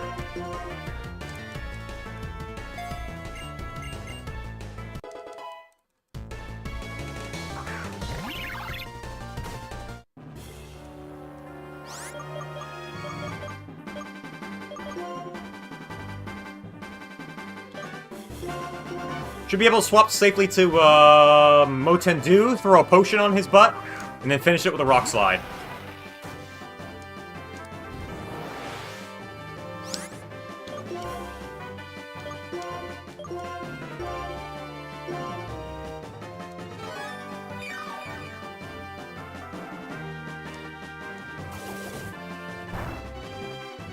Didn't even need that hyper potion. I don't care. I'm not taking that risk.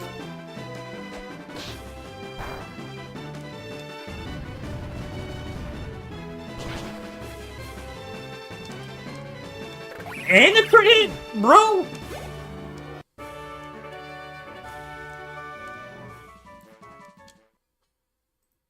And we are back to where we last left off. At, Twist Mountain.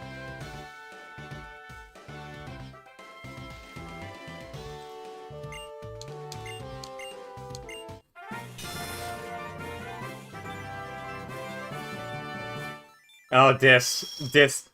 I talked about it before, but yeah, that's also what the main designer said. The main designer wrote down Big Booty Latina.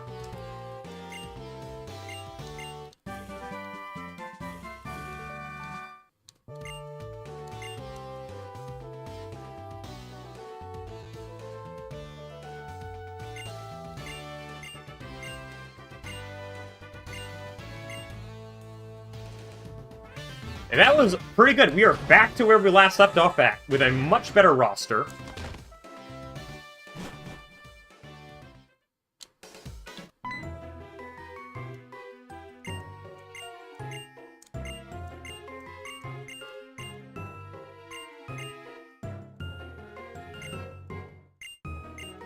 This is when Excadrill doxes us.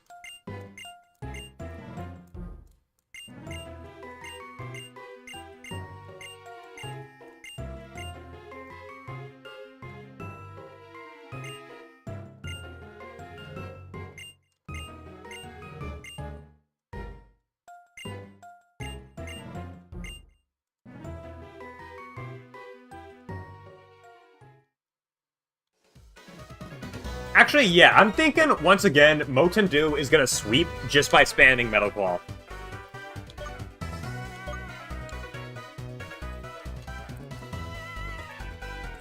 Let me actually bring up the weakness chart again.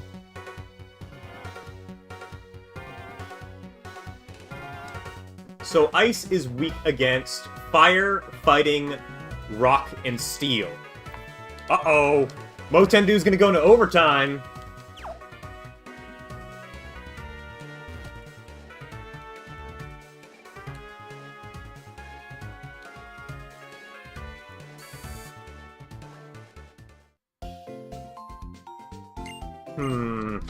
Alright, I've been going on for quite a bit.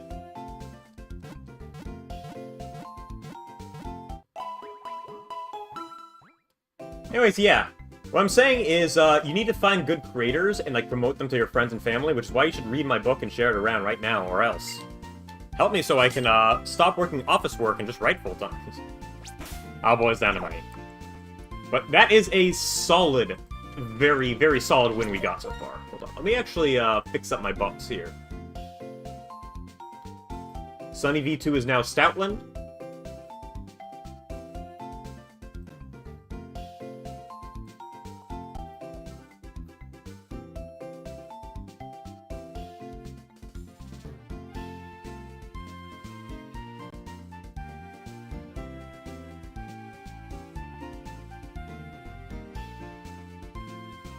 That is a fresh team to beat this gym leader's ass. Now, hold on.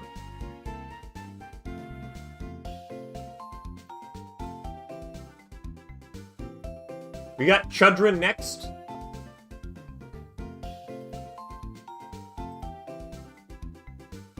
This Stoutland, man, he's giving us so much good shit. Buy a book, get a hat. I get sued by Jim. I do... Granted, I've grown older, I kind of like roll my eyes at some of the antics of Jim now. But by God, he was committed to the very end, and he was honest, he was truly himself. Maybe a bit sociopathic, but he's a funny man, no matter how, even if he is kind of an awful person.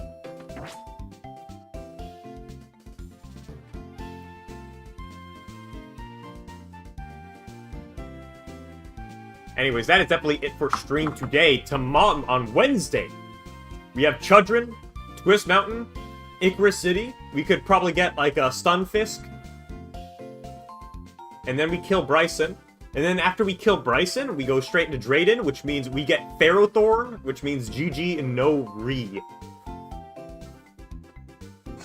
We're gonna hope for, like, a Dragidian or an Axu, because we still need some Dragon-type coverage.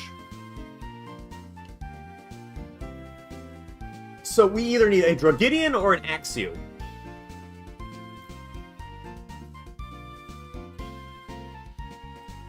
Because that ice cream ain't saving us.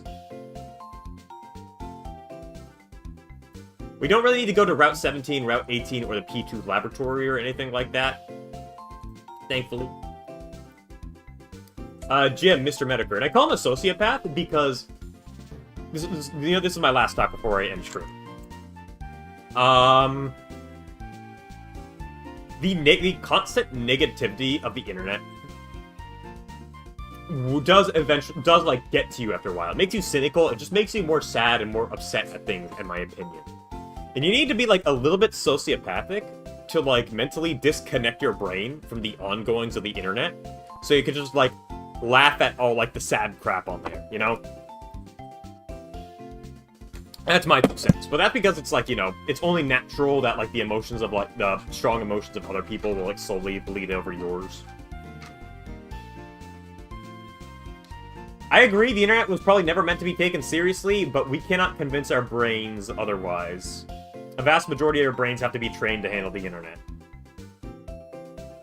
So if you're like me, and it's like, you realize, oh, the internet's making me more sad, I'm just gonna use it less and write more.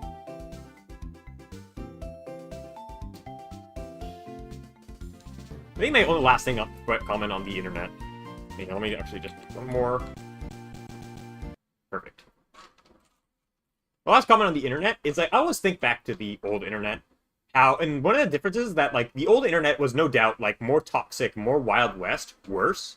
But what offset that was that there were less people on it, and the internet was not a player in international politics. So because of that, there's, like, less consequence to being a shitter online and, like, not caring about things. Now the internet does matter, so it's really hard to take less seriously. But hey, I take the positives I can. I've met plenty of wonderful people through the internet, who I've met in real life. A few very close friends I met here in New York, I started off meeting on the internet, and like, hey, let's meet up in person and smash some fighting game buttons together. Real fun stuff. Anyways, that is it for stream today. We will continue Wednesday, hopefully, unless I am swamped with work. There's a good chance I will be swamped with work Wednesday, but we will see. Anyways, thank you again for tuning in. Make sure to buy my book. I will see you guys later. And doxing absolutely was done. It was just done for pizza. You just ordered pizzas for people. Now, the issue is, I would argue now, doxing is way easier because certain websites exist which will just, like, dox you if you just have a name and phone number. Just like that. The framework for doxing is way easier now than before. But that's my last opinion. Anyways, don't go looking up, don't go doxing people. That's what I'm saying in this stream, okay? I will see y'all later.